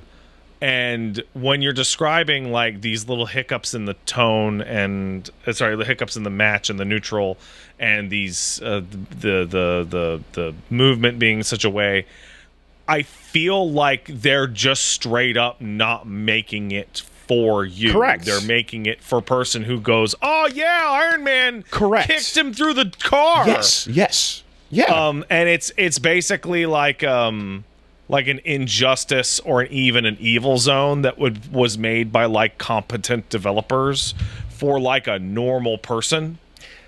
And it's totally okay to have different goals and audiences in your approach, because ArcSys, this is the ArcSys that also like, it's not the same team, but just thinking about how they toned down Strive and like really pulled back on the whole game, it feels like they're taking an approach here, which is just like, okay, we don't want to do Marvel, we don't want to do other things that, we want to take some stuff from previous tag games, but they want to do their own thing, which is a little bit slower, a little bit safer, has more pauses, and creates and is less about like fast and fluid and is more about like system governance. It's just the system kind of being recognizable and I guess easy to pick up. And what I always think is awesome is when you have something that is easy to pick up and allows a lot of these systems to be in place, but then also allows you to go beyond it, right? So auto combos being in there. Auto combos have their absolute place, in games these days. I like that in Street Fighter 6 you have modern mode as a choice to pick to go with that. I like that in 2XKO you can choose Pulse, whereas here it's just baked into what you're doing. And in Persona and in Dragon Ball, you kind of got used to things overall with how the auto combos like served a utility. But here, because of the restrictions of the way the combo system works, and now we're getting into the weeds a little bit, it didn't feel as welcome because it ends up like kind of, stopping things a lot more aggressively. But then you have freedom to do other combos that don't involve auto combos, right? So this is all to say that you still have the choices, right? But something about but that's getting a little more into the offense side. On defense, I was talking about how you don't have a lot of options, and so it does feel pretty lopsided in the sense that you can do that alpha counter, right? That can get locked out. I didn't really see any real dragon punches as far as I'm aware. It felt like the DPs were partial invulnerability in the middle of it, but like not right at the start. I could be wrong about that. But you definitely couldn't do things like, like they designed it to be like no push blocking, no retreating guard, no burst, etc. Which that's okay, I like having those options. I like having more than the one option, but like mostly they have you like you either just got to block or do that one counter. So overall, it felt not as engaging as it could be when you're on defense.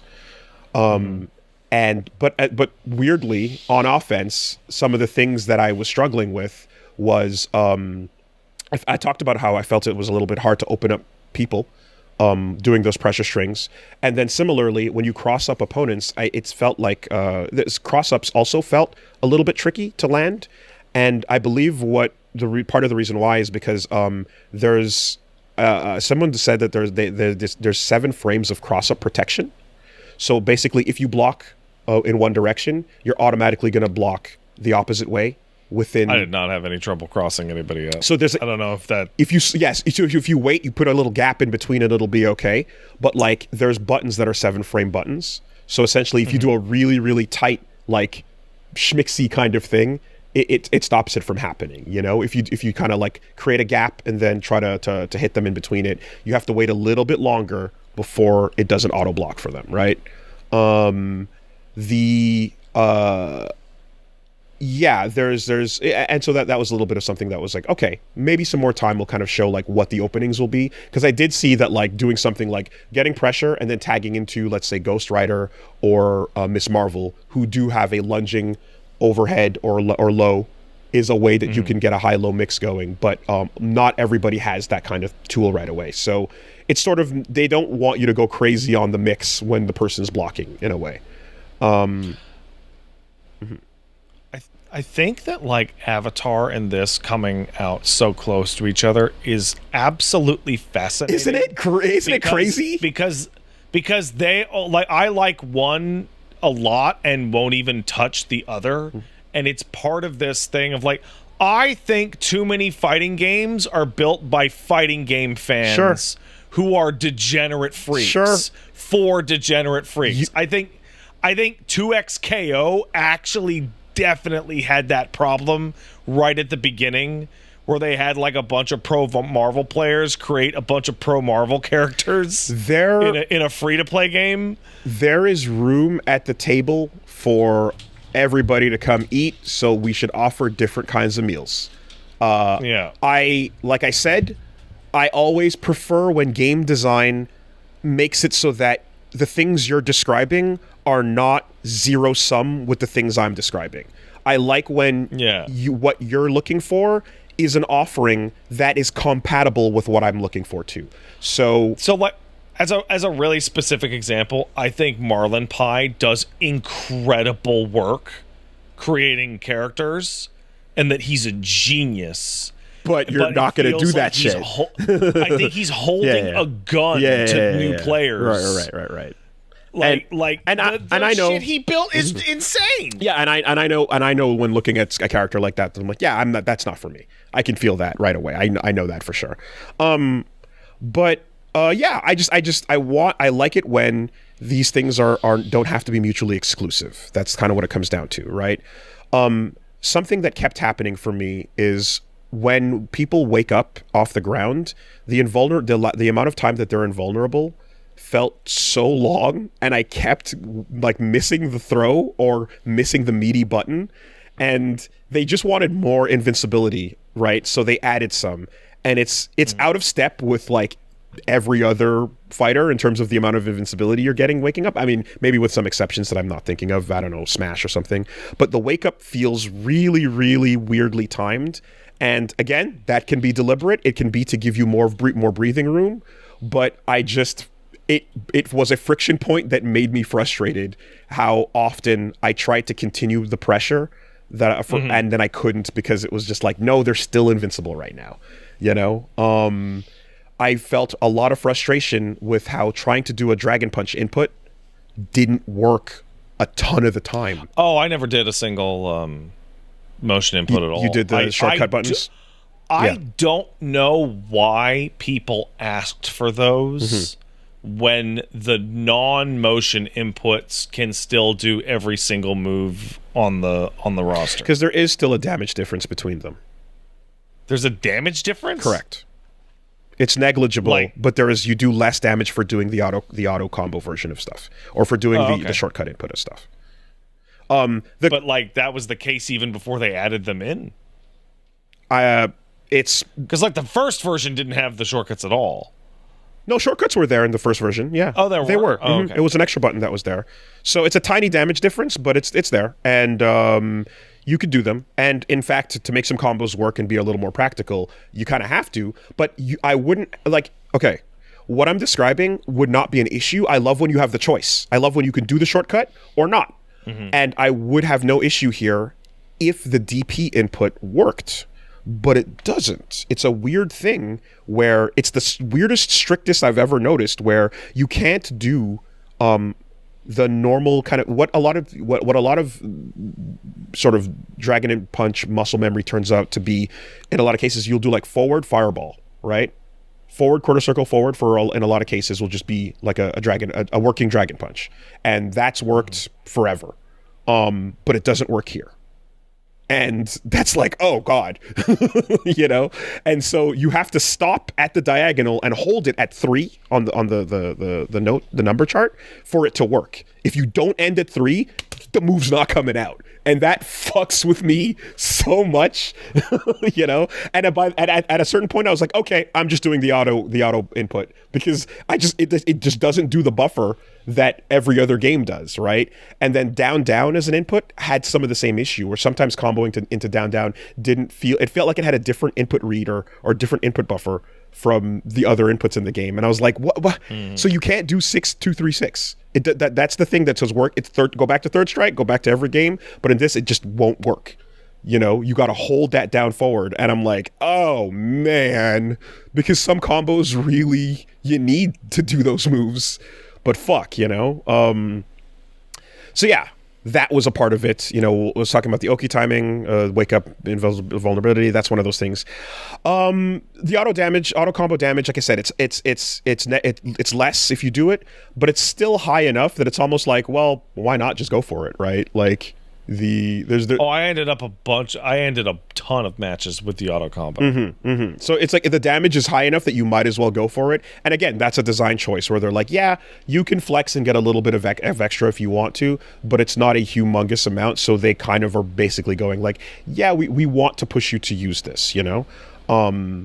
And I think that like I know that this is just going to be a matter of like more experimenting with the system, but there's definitely points where this is Dragon Ball like as well.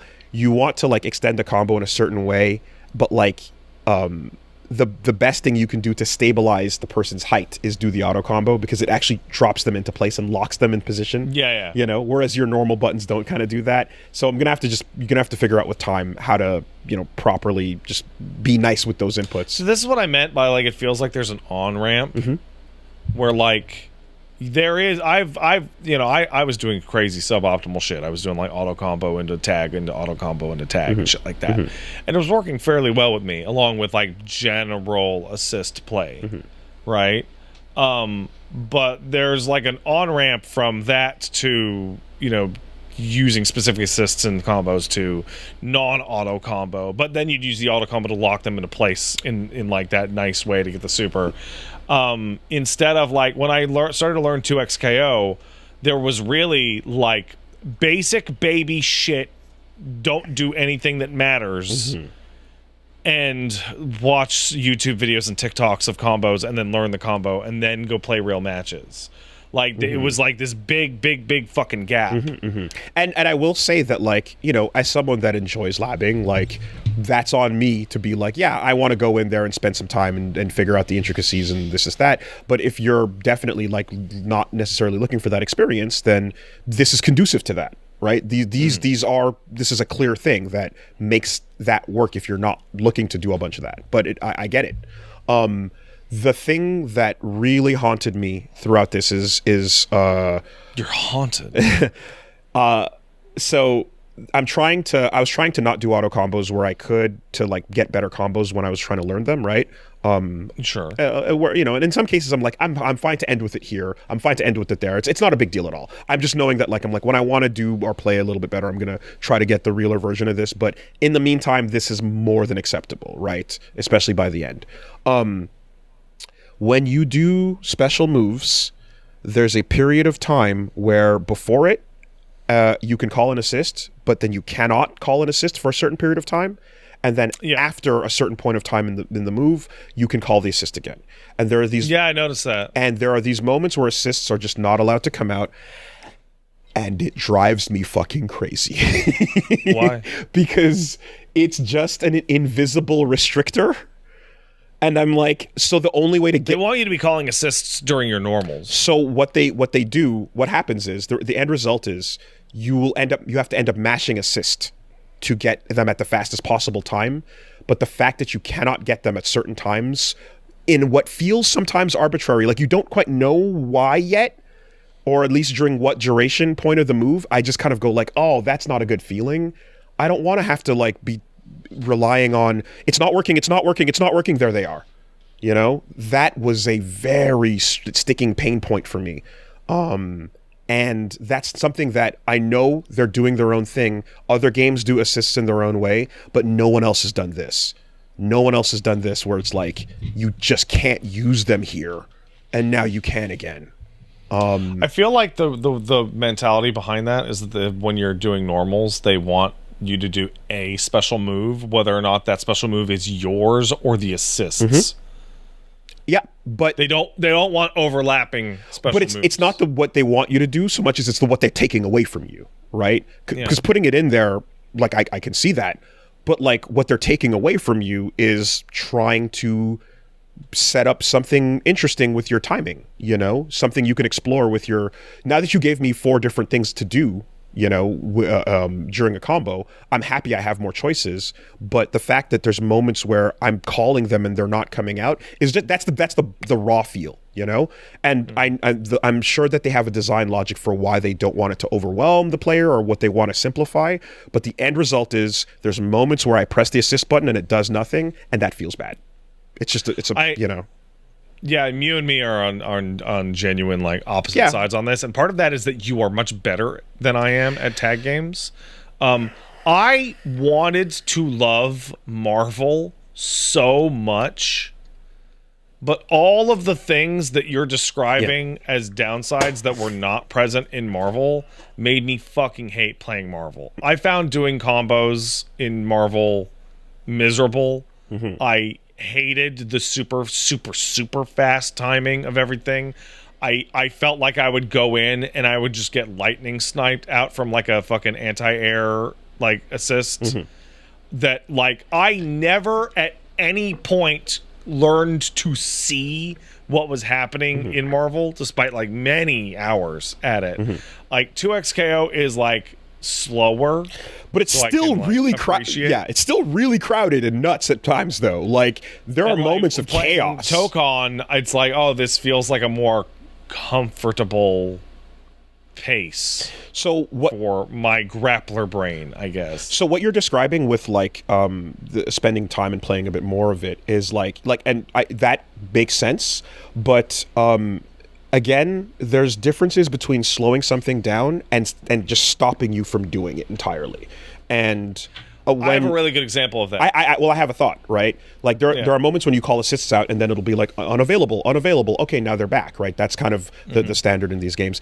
If you're playing, when you get used to and when you play a bit more of like, let's say Marvel versus Capcom or any of these tag fighters, you come to see assists almost as like really, it's almost like a really good button, right? And when they first made Marvel versus Capcom 2, they went from the 6-button layout to like light, heavy, assist 1, assist 2, and it was like your heavy button was just someone's Captain Commando jumping in and going bah, right?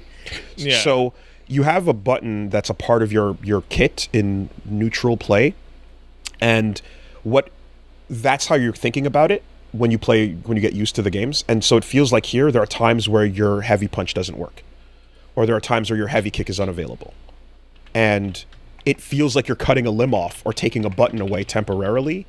And that's a point you're always going to go, every time it happens. So it's funny that you mentioned that, because with the Juggernaut buffs they've given to 2XKO, I am probably never going to play that game in tag form ever again. I gladly cut that hand off. Right. I played Juggernaut exclusively for months when that game came out, until it became obviously so suboptimal I couldn't make it work. Yeah. But maybe this is Guy going to like a Mexican restaurant and ordering sushi. And then you're like, why did you even go to the Mexican restaurant? It's like, I want to play Marvel superheroes. I don't want to play Marvel vs. Capcom, and I don't want to really play a tag game. I play the tag games that exist because they're really cool and have cool stuff in it. Yeah. But I don't fucking like it. Yeah. And for me, I'm just like, hey, look, I'm not being a hater for no reason. I can articulate in very precise detail exactly what these tension points are that I'm having, but also respect that they're going for a different style, a different audience, a different thing, But I just, for people who are looking for or used to what I'm feeling, they're recognizing this, and I've kind of seen some people echoing that sentiment. You're right. There's a sentiment I kind of saw echoed was that it feels like you're fighting against the battle system, and the characters themselves are interesting and fine, but the system itself is a governor that's like holding you back, and like as a result, it feels like you can work and get those creative, cool things going, but it's just not being encouraged effectively. And like, I get that, because it's like those little moments of like, yeah, I know this, like Magic with her teleports, you can set up some really cool shit. And there's all kinds of little things. I'm like, ooh, I'm like, my brain wants to like lab in my head to like think about like what you can do there.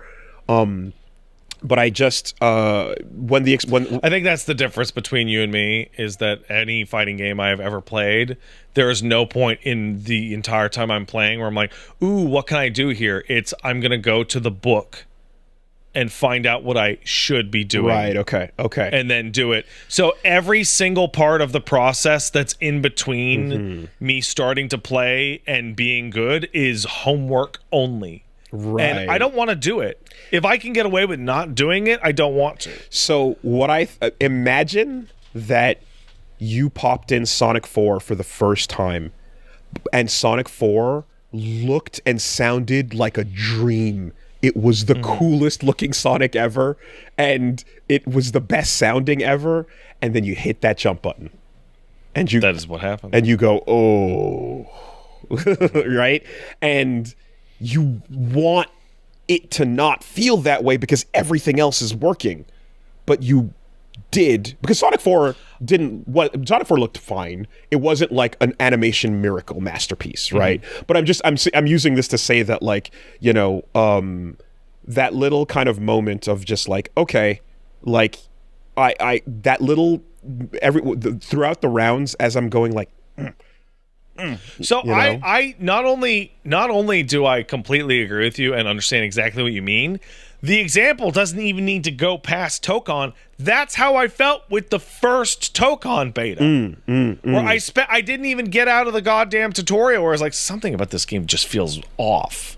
And like everything about it felt off. And I didn't have the language or the specificity, but this has been a significant improvement from that. It has.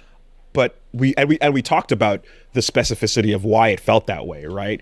Like we got into like the parts of it that felt clunky and just not like open enough, right? It felt like it was railroading you aggressively, and then through enough feedback they went, okay, we'll pull the chains back a little bit, we'll stop restricting you, we'll open it up, but we still don't want to open it up too much. There's a clear design incentive that they want to be like, you know, they want to keep the keep you down a bit on it. And basically what ends up happening is, like I end up feeling it throughout most of the match, and a lot of the movement and pacing and a lot of these things, and they kind of add up to an experience that's like, I'm gonna check in. I give every fighting game a more than honest shot because I fucking love them, and I'm always gonna learn how to play a team. I'm always gonna make sure I'm ready to play, to mess around, press buttons, fucking enter a bracket, do whatever. So, you know, and I want to know what the fuck is coming alongside those characters. So like, yes, fucking Phoenix Cyclops and whatever else is coming, I want to know. I'm gonna keep my eyes on this game, and I'm looking out for it. But knowing that it's doing its own new thing and that not everything needs to be for me or designed for OG players, I just like I'm just gonna say, hey, it's pulling away from the thing that makes me love these games a little bit, and as a result, I'm going to not be driven to boot it up as often and stay in there, you know? So my gut on this is like, wow, this is a really great fighting game that I can play casually, which is no other fighting game.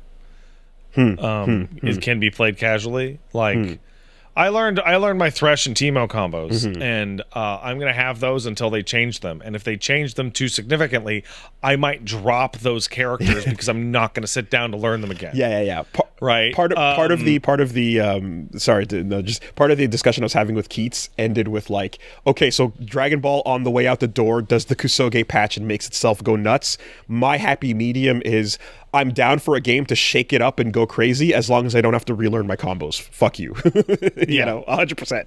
I'm right there with you. And one of the things that I actually like about Tokon a lot is that it constantly breaks you back into neutral.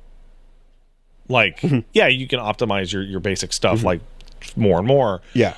I really like being reset to neutral a lot. Yeah. That's my favorite. My favorite part of the game is getting in on neutral and getting the opening, and the combo is just cash out. They want. Again, I play grapple. Yeah. No. I don't care about this combo shit. Yeah, they want to return you to neutral.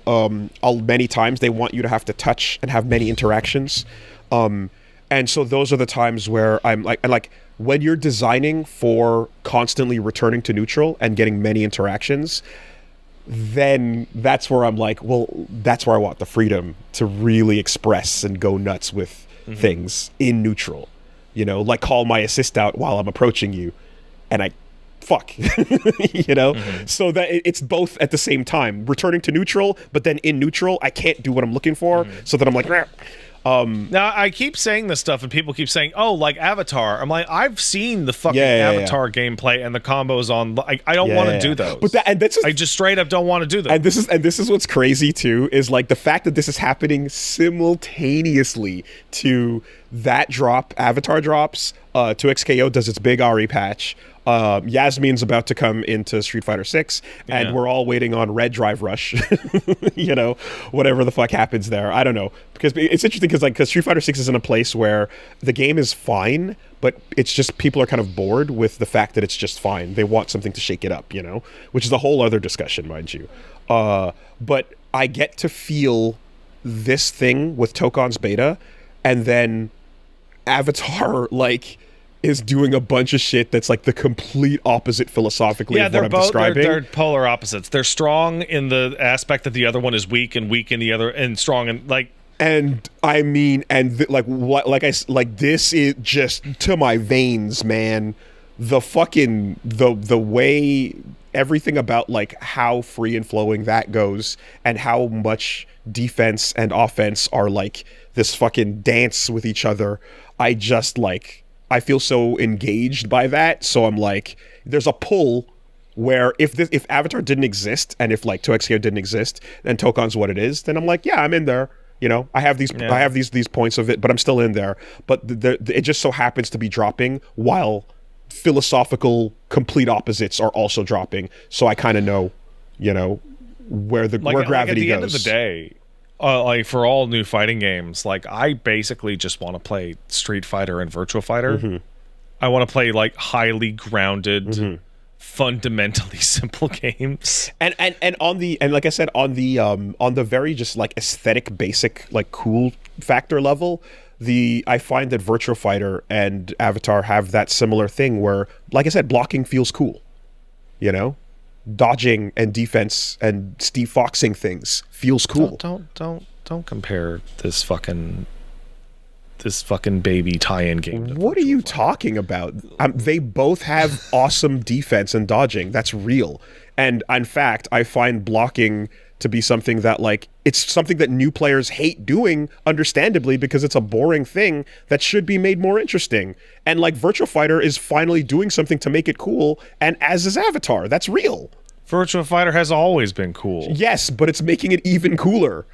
It's great. It's a super cool thing because defense is half of the game, but there's a half of the game that people actively they didn't pay $60 to block or $30 to block, you know?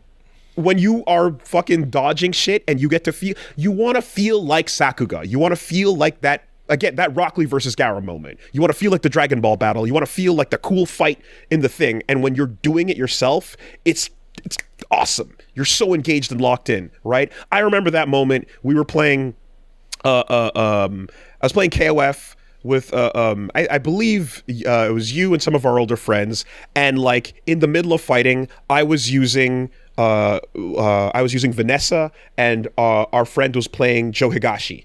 And I did Vanessa's duck in. I did a bunch of stuff on block, and then I blocked, and then they did Joe Higashi strings, and then he did a lunge kick at the exact same time that I did Vanessa's backwards dodge, and we both traveled from one side of the screen to the other, matching each other's rhythm, and it was fucking heaven. It was so cool to have a moment of like dodge, you know. So like a game that like works around that and brings that into the forefront is something that like we should have done a long time ago, you know, and we're finally starting to see games do that shit. It's super hype. What does that have to do with Avatar? When you flow when you flow with Avatar and people are attacking you, your character dodges and goes low and flips around and avoids the attacks. And then you're not doing it. You're just hitting a button. But you are, because there's the neutral dodge, but then you could do lows or highs to then aim it and counter the person in a particular way. You are flowing around them. It's a part of the defense of the game. Okay. Yeah, it's very cool. And if you get grabbed during that, then you get fucking blown up. Yeah, you die. Yeah. Yeah. So that's what it is, you know. But this is interesting though, because I'm like, walking away from this with like two completely separate things, with two completely separate goals in mind. At the end of the day, I want a bigger table with more food on it. That is what I want, you know. So that long-winded, very in-depth technical bit is my takeaway. But man, Blade is fucking cool, and I'm glad he exists again. Just to head this off of the pass, a lot of people just keep asking what my hate point for Avatar is that I don't dislike that game at all. I just don't understand why people keep building it up, because it doesn't seem cool to me at all.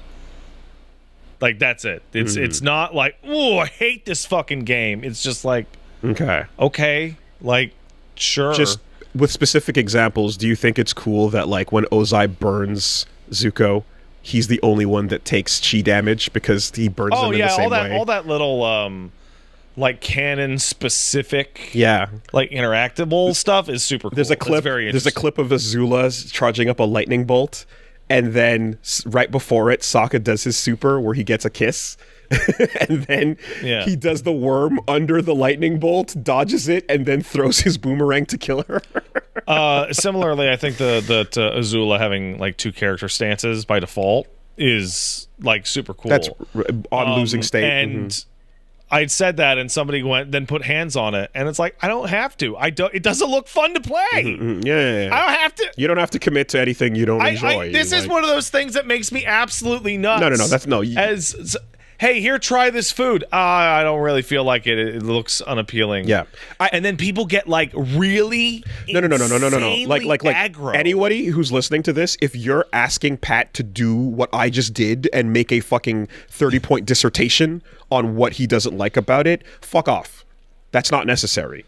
No, my I don't wanna. are usually it didn't look good. Yeah, I don't wanna. Good or. And guess what? That represents everybody. What you just said is what most people are going to feel when they don't like something, not what I just did. There was an interesting discussion where somebody in the chat was like, I'm passing on Avatar because of Mike Z. And somebody responded with, what, you're just going to throw away all the hard work everybody else did on the game? And it's like, you don't owe anyone shit. Nobody owes anyone anything. That's like, hey, I found out something bad about the game. You have to buy it now. It's your responsibility. What? No, that's fucking bullshit. Yeah. You don't have to do nothing because of nothing. No, you look at it and you feel a certain way about it, and then this is why what you're describing is exactly why when I talk about like when someone goes, hey, I like the idea of fighting games, but I don't know where to start, right? And often I'll be like, what do you think looks cool, right? Because that person could be saying that where they think that Tekken is the coolest shit ever because they just saw, Leroy, or they could be looking at it because they just saw Ruby do some crazy shit. And they're like, oh, I love Ruby. That's dope as fuck, right? We just last week talked about the Tifa walking into Street Fighter 6 with Ludwig promoting it. So all this to say, just to finish the thought, is go follow what you think looks cool, right? If you think that looks cool, that's the best starting point. And similarly, if you don't feel a thing that's drawing you towards something, then you don't have to. But you don't owe anybody anything. There was a time in my life where I thought Tekken was the absolute coolest shit. And that was like the 3 weeks after Tekken 5 came out. Because, that was a good game. And then after that... I think I just slipped back to Third Strike. I think is what happened. Yeah. I mean, that's a cozy one to slip back to, I'll tell you what. Yeah. But yeah. That's more or less the deal. Obviously, we can yap, and we did, and this is a big one. And we'll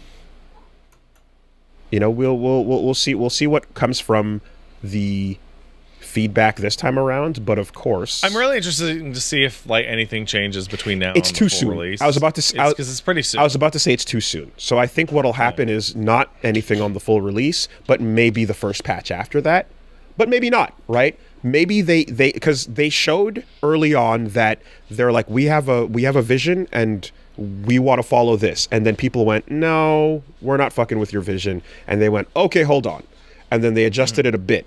But now maybe they draw the line here, or maybe they continue to move it, right? I know though that like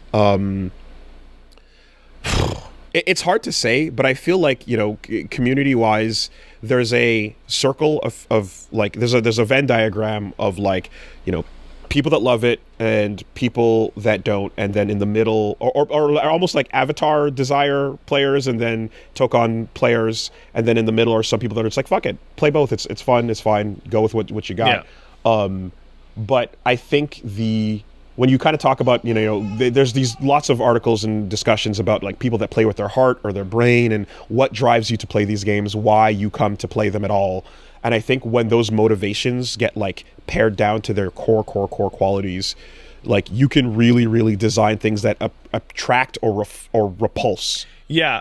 So like for me personally, I play fighting games because I want to see a cool thing happen and also win. Yeah. Those are the two things that I want. Yeah. I mean, I think I want those things too, but how we go about those things is very different. I want to see a cool thing happen, and I want to win for sure. Like you know that old that's it's the how we get there that changes. Why can't I remember his name? We had him on the show. Does incredible fighting game Gerald analysis Corey? Gerald, yeah. Gerald at Corey Gaming described the game that had the win button. Right? And I'm like, I every game that I play that's a fighter, I fucking push a character as far close to playing the win button game as I can. Where most games I play the guy who, if I hit the win button 4 times, I win. So there's a question that I asked when I was watching that Keats video, and we brought it back, and it was because it was a fun one. But talking about balance and all that, what is the most bored you've ever been while winning in a game? That's a great question. Right? Think about that. Because that says a lot about that game's design. What's the most you've ever been disengaged while you are winning the game? For me, it would probably be in when you're in a set and you're winning against an opponent that absolutely can't do anything to you for like a long length of time. Is there a particular game that you think of where it pushes that to the most extreme? No, it's all games. The game or opponent can't push back on me at all. Okay. Right? I want to win, and I want to win like not like at the skin of my teeth every single time, though that's really cool. But like I want something to push back on me. I don't want it to just be a complete like dog and pony show. And I don't want it to rubber band back to at the last second to be like, no, it was actually a close fight, you idiot. So like a really good example that it wasn't. Is racing games. Yep, rubber banding. Right? There are a bunch of racing games that either had really crazy rubber banding or you got out in front and boy, you got further and further ahead, and it was the most like there are a bunch of Need for Speed games where you would play it back on the PlayStation 1, and if you got far enough ahead, you were just playing a fucking time trial at that point. You weren't even playing a race. Right? Miserable. Because right? Because the reality is that like the closer you get to a win button, there are circumstances where you might look at it and go, I don't even feel like pressing that. You know, in the right situation with the right type of character, you know, on the wrong day, you're almost just like, well, fuck this. You know, this isn't. That's why I play an MMO, because you get rewards for playing. Yeah, you know there's an example. It has a reward structure that enables you to enjoy boring content because it gets you a shiny hat at the end. I mean, we laugh about this constantly, but it's a real thing where I've seen a Marvel tournament where it was, you know, do or die, survive, fight.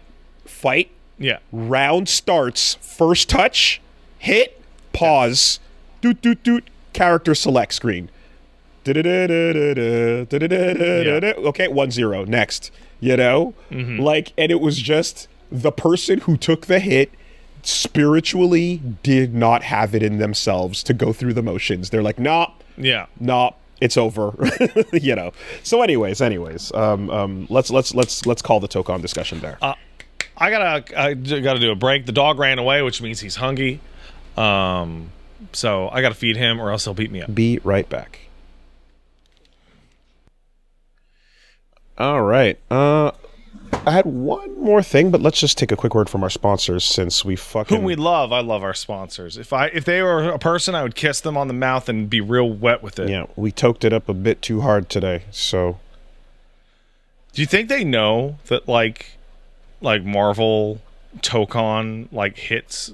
Like, yeah, bro. Like every single fighting game name has been just absolute clown shoes for this exact purpose, right?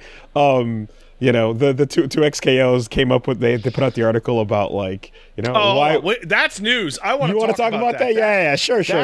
Yeah. All right. Sponsor.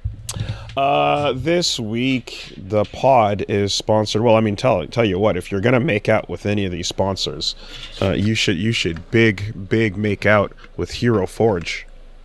Oh man, Hero Forge is awesome. I could put the entirety of a Hero Forged item in my mouth. Don't do it. It's definitely against the rules, and I'm sure there's a legal thing you have to sign to not do that. But I could put the whole thing in there. Nom, nom, nom, nom, nom, nom. You shouldn't, but I can see why you'd want to. I once again get out the Prawn Zone built super cool miniature figure of me and Pat doing a cool thing. You see, I'm doing a cool kick, and Pat's blocking it with a parry. That kick looks really familiar. Because it's a third strike Evo Moment 37 thing. It is. And I like how I have to reach up super high to parry it. Like, you wouldn't even have hit me. But it's... You would have actually gone over my head. But it's more stylish because you're defending in a cool way. And here is the Reggie and me business mode little miniature as well. These are the types of little things you can make over at Hero Forge, which is honestly just like an awesome, real cool place to go if you want to make miniatures for your tabletop games. You get to use a character creator on their website to build out your main characters, your monsters, anything you need for all your tabletop gaming. You can do custom dice as well. You can print out custom D20s. And you don't have to print them as well. You can just build the character, get the 3D model, and you can use the 3D model with your own 3D printing or for whatever, by just using it off of downloading from their website. So yeah, it's got the options to get color plastic, acrylic standees, bronze, just a lot of options, and the customization is adding new parts every week as well, different species and custom poses on a regular basis. They're all expanding. If you want to go crazy as well, you've got some really cool options with the Pro subscription where you can do kit bashing, photo booth, the community library, and the kit bashing in particular lets you add tons of extra parts to create things like the me and Pat kicking each other. Like that's a model that you get from using the Pro subscription with kit bashing. So if you want to get more elaborate and make cool designs as well, you can get in there. The Pro subscriptions start at $3.99 per month, and Pro Plus at $14.99 per month if you want to get all the way in. And in general, you can just go check them out. I was able to, without spending a ton of time, make a very basic but still pretty cool version of Monk Wooly, which was printed a lot smaller way earlier on, but then Prawn Zone came out and blew my ass out of the water with the quality of what he did. So we just show those from now. But you can use code CASTLE to get 5% off on all orders and physical miniatures, not combinable with other sales or promotions. Visit HeroForge.com to start designing your own custom miniature and dice today. And check back often because new content is added every week. Thank you, Hero Forge. Thanks, Hero Forge. Am I blurry? No, man. I'm okay? Yeah. Ooh, yeah, you look good. A Joe Guns miniature would go fucking hard. That would go crazy. That would be pretty nice. You should take a look and see what you can get going. Hey, Prawn Zone, you out there? Are you still listening, or did you post and ghost? I don't know, but that sounds interesting. No, they're working on it right now. It's completed. It's printing. Damn, it's being shipped. That's sick. Wait, what? Solidus just said they're actually working on it officially. Get the fuck out of here. We'll have to dig into that later. Don't lie to me. All right. So last thing I wanted to touch on was one more thing at Fantasia. There was a cool little event that wasn't quite just a movie screening. It was like a presentation. Don Hertzfeldt. Does that name ring a bell to you? Sure does. Redirected? History of the animation guy. Very funny guy. My spoon is too big. My spoon's too big. My anus is bleeding. It was. Well, Don Hertzfeldt came to Montreal and came to do a chat about his career and what he's been animating and stuff, and then put on a presentation. And I don't know if you remember it as well, but Fantasia would often have these things called DJ XL5s, like Zappin' Party and stuff like that, where they'd be it would be like 2 to 3 hours of just a bunch of crazy clips, all smash cut together with music and stuff. Real fun part of the festival that would be there every year. Party environment. It's encouraged to go outside, grab snacks, come back in, stand up, chat, talk, whatever. It's a vibe. So that DJ XL5, the guy who did those, interviewed Don Hertzfeldt.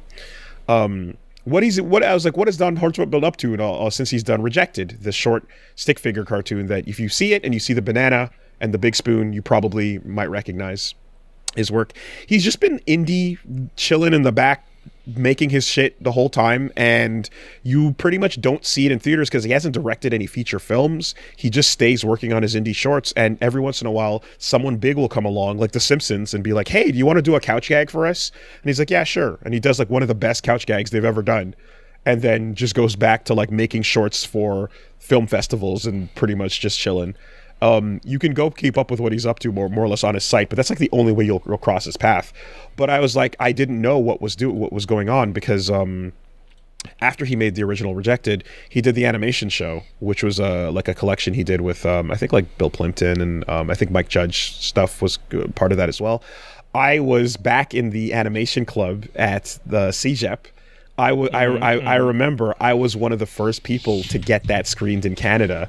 I requested it to be one of the things we could air at I remember that. at Conrad's and at school, you know. So yeah, I'm just like, oh shit, this is fucking bringing me back. Yeah. So since then, and since he did a really great Simpsons couch gag, which is just this, it's this awesome thing of like, what if the Simpsons goes into the future and never fucking stops in the year like fucking 2 billion in blorp, you know, and he's continued to do these really incredible shorts as the answer that are also hilarious and like poignant and fucking deep cutting because he still uses stick figures and traditional animation style. But he did some stuff since then, such as a short called I'm So Proud of You, It's Such a Beautiful Day, World of Tomorrow, On Memory.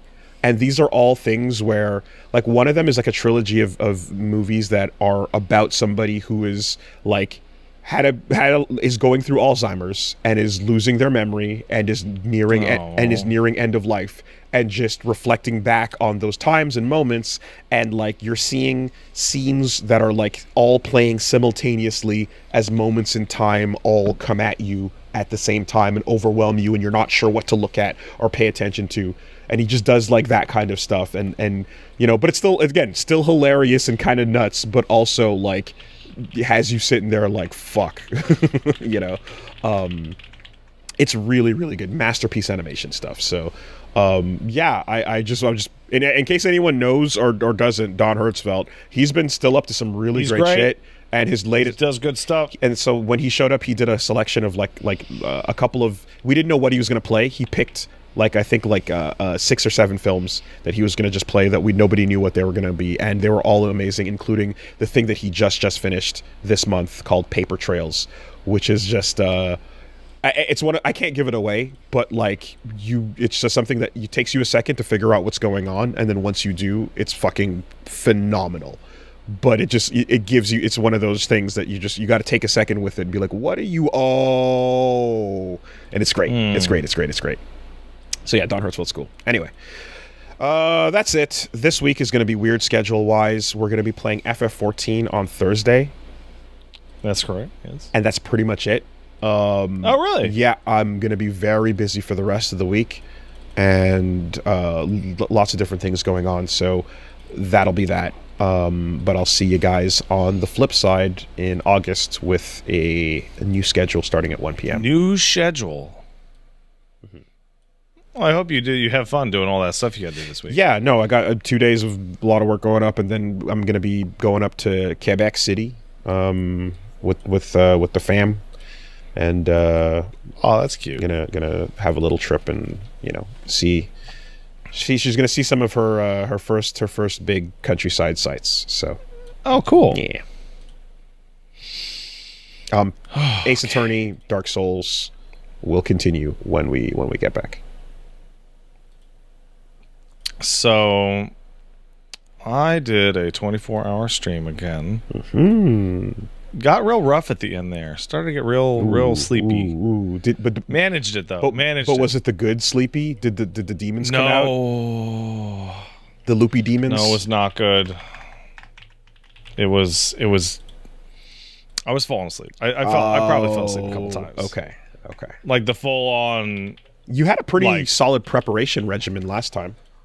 I did. I don't know what happened this time. I genuinely don't know what it was. I slept well.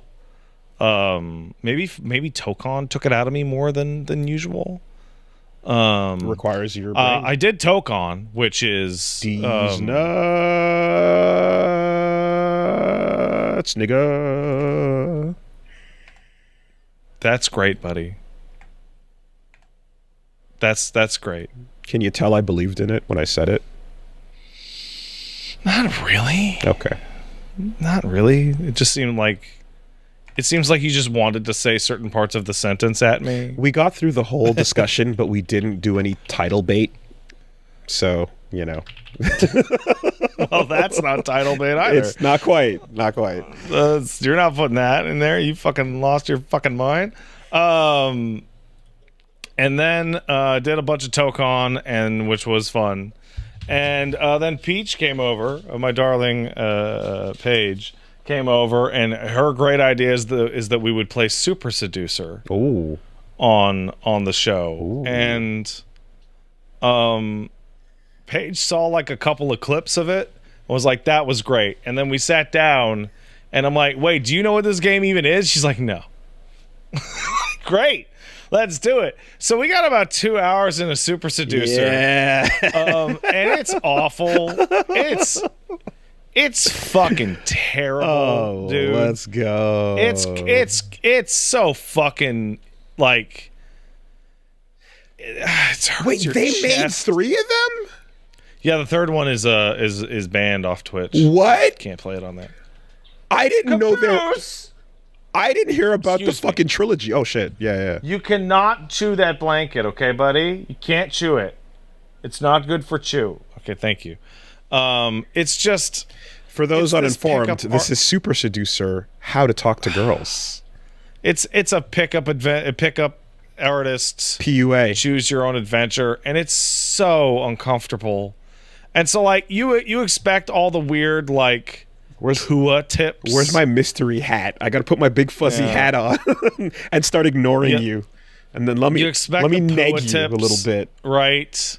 And all that. And that's like actually fine.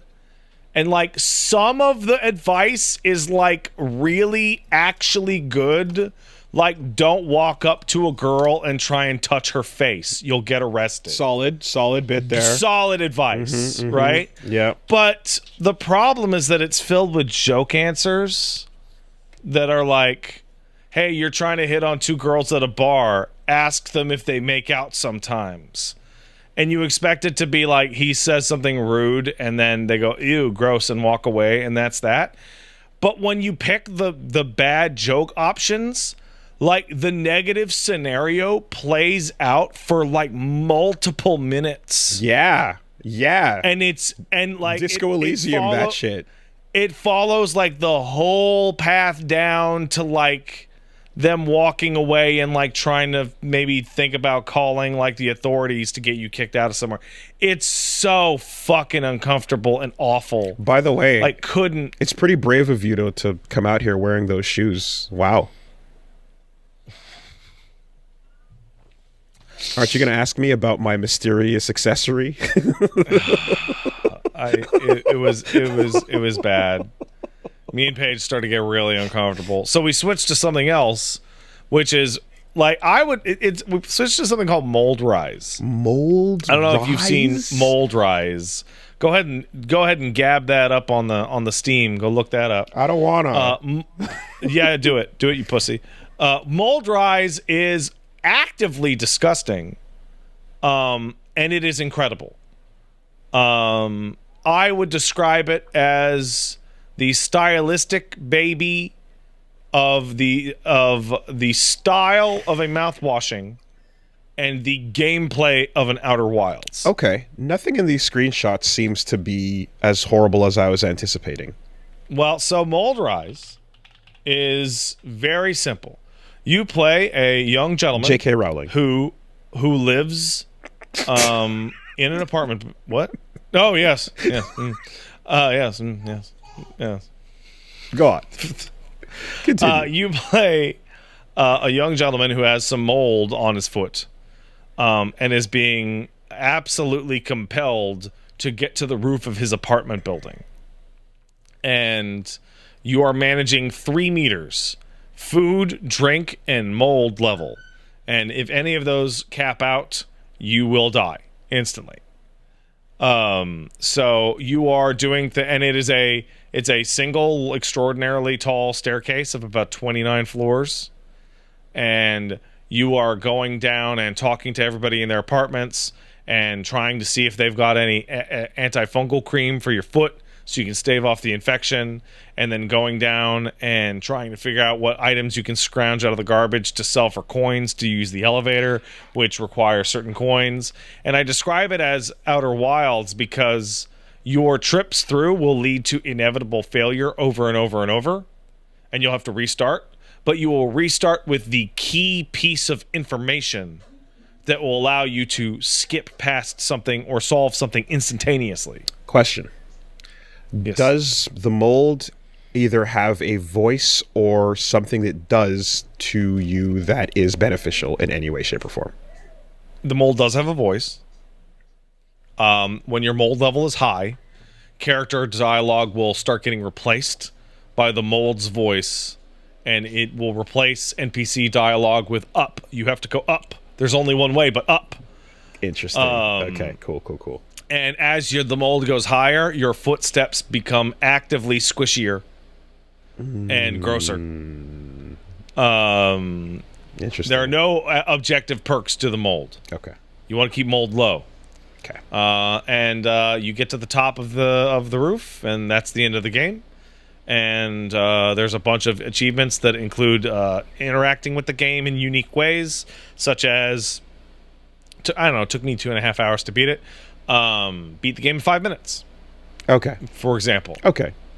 Or beat the game without talking to a single person. Things like that. Very, very, very interesting. It unfortunately took out my wife. Took her right out. We got about an hour and so in, and she's like, hey, can we take a break? I'm not feeling so good. Visuals or ideas? Took her back to the house. We're not really sure what did it. Okay. But my darling wife lost every lunch and breakfast of that day, and did not come back. Okay. For the rest of the stream. I can relate, and I will let Paige be my canary in the coal mine on that.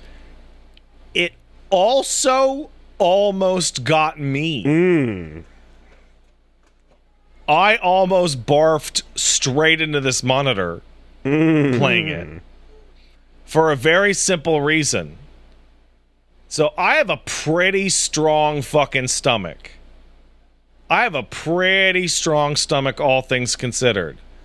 Until I got to the vending machine at the bottom of Moldrise, broke, and went to check the coin slot to see if there were extra coins. And my character took damage from the mystery syringe that someone had left inside the coin slot. Well, which is... If you're not aware of anybody listening to this, that is like legitimately my ultimate nightmare, is to go get a quarter from like a change machine and there's a syringe in there. I mean, I think your stomach is fine, but I think you just vomit mentally when certain things happen. Well, I started to heave and yeah. Like it was correct. Yes. It was coming. Great game. Requires a pretty strong stomach. But visually fascinating, narratively interesting. Is it short? Is the disgusting stuff the ideas, or is it what it's showing you? It doesn't really show you a lot of actually disgusting stuff. Like there's like a dirty water fountain, and it describes how dirty the water fountain is. Yeah, okay, and like when you walk, it makes a big gross noise, and everything's clearly filthy. But it's like a PS1 style aesthetic, so it's not super... Or like maybe like a 1999 PC game. Because I can get through a text description game of how awful and gross something is while still being like in it. But like the thing that takes me out, like fuck this, I'm turning this off, is the visual. Yeah, no, it's pretty tame visual. It's a lot of implication. A lot of sound design. Really great game. Nice. Like, genuinely super, super interesting. Like, kind of the platonic ideal of what, like, a short indie game should be. Mm-hmm. I would give it, like, a 10 out of 10. I think it's incredible. I think it's fantastic. And then I went on, and me and some of the gals, Hina couldn't make it, watched the Final Fantasy XIV Berlin Fan Fest presentation, which was at 1 in the goddamn morning Pacific. And this was the end of the 24 hours. No, this is about 70% through. Okay. Which they announced a lot of cool shit.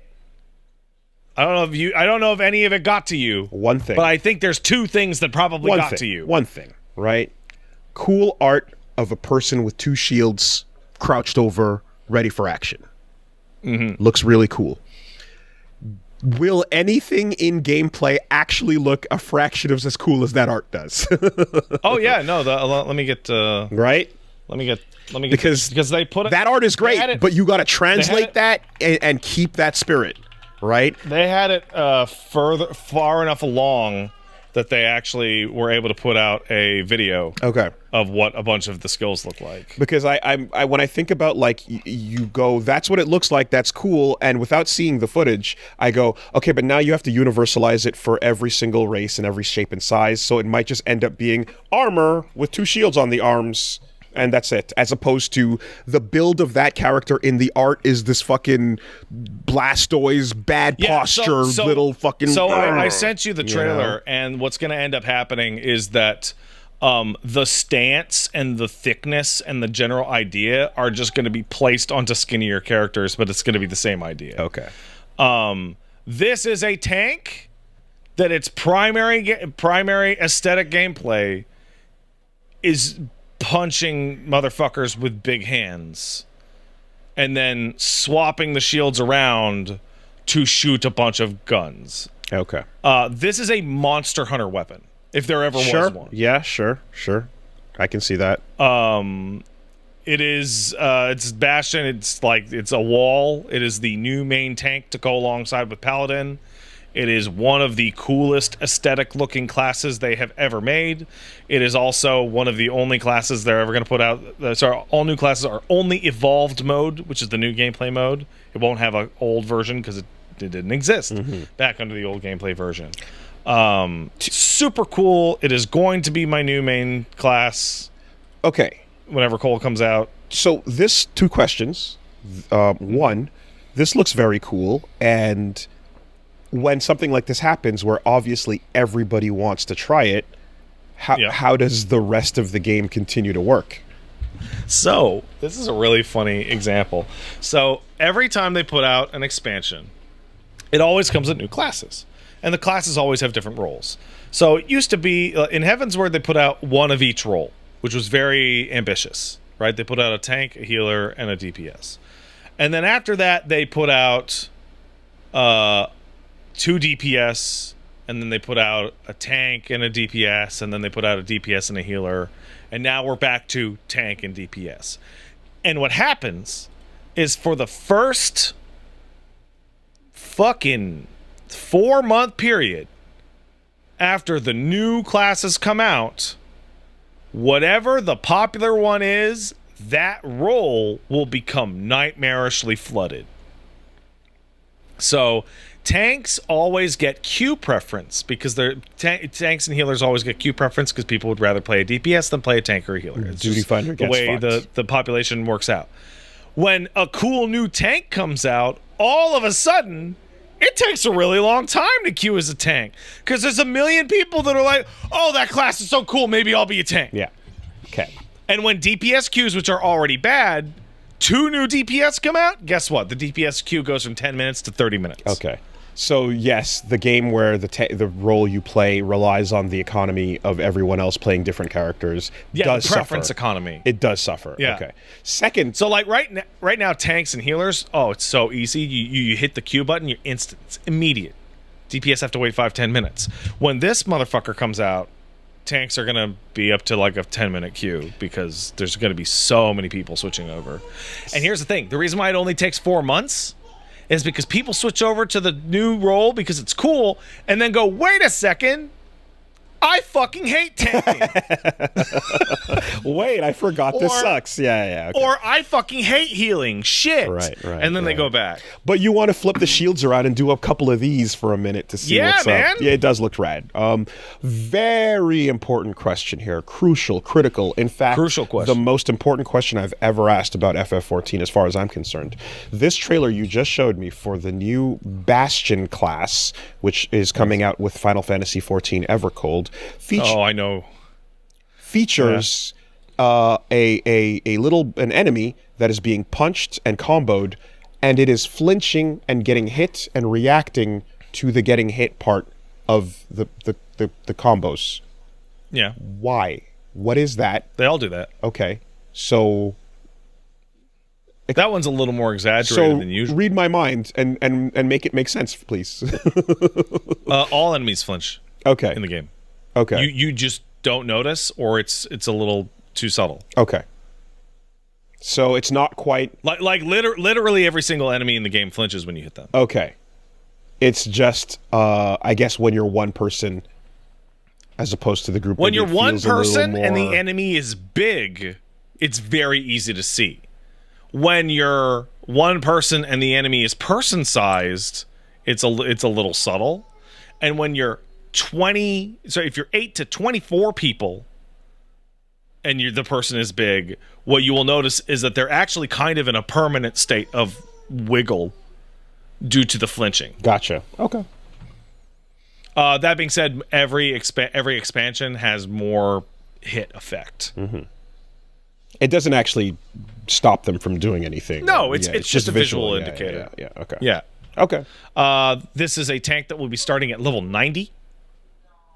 New classes always start 20 levels underneath whatever the new cap is going to be, because they don't want you to go, I'm going to play Bastion and start at level 1 and have to spend like 2.5 fucking months. You have to keep rising the cap, kicking that thing up to fucking 100. That's miserable.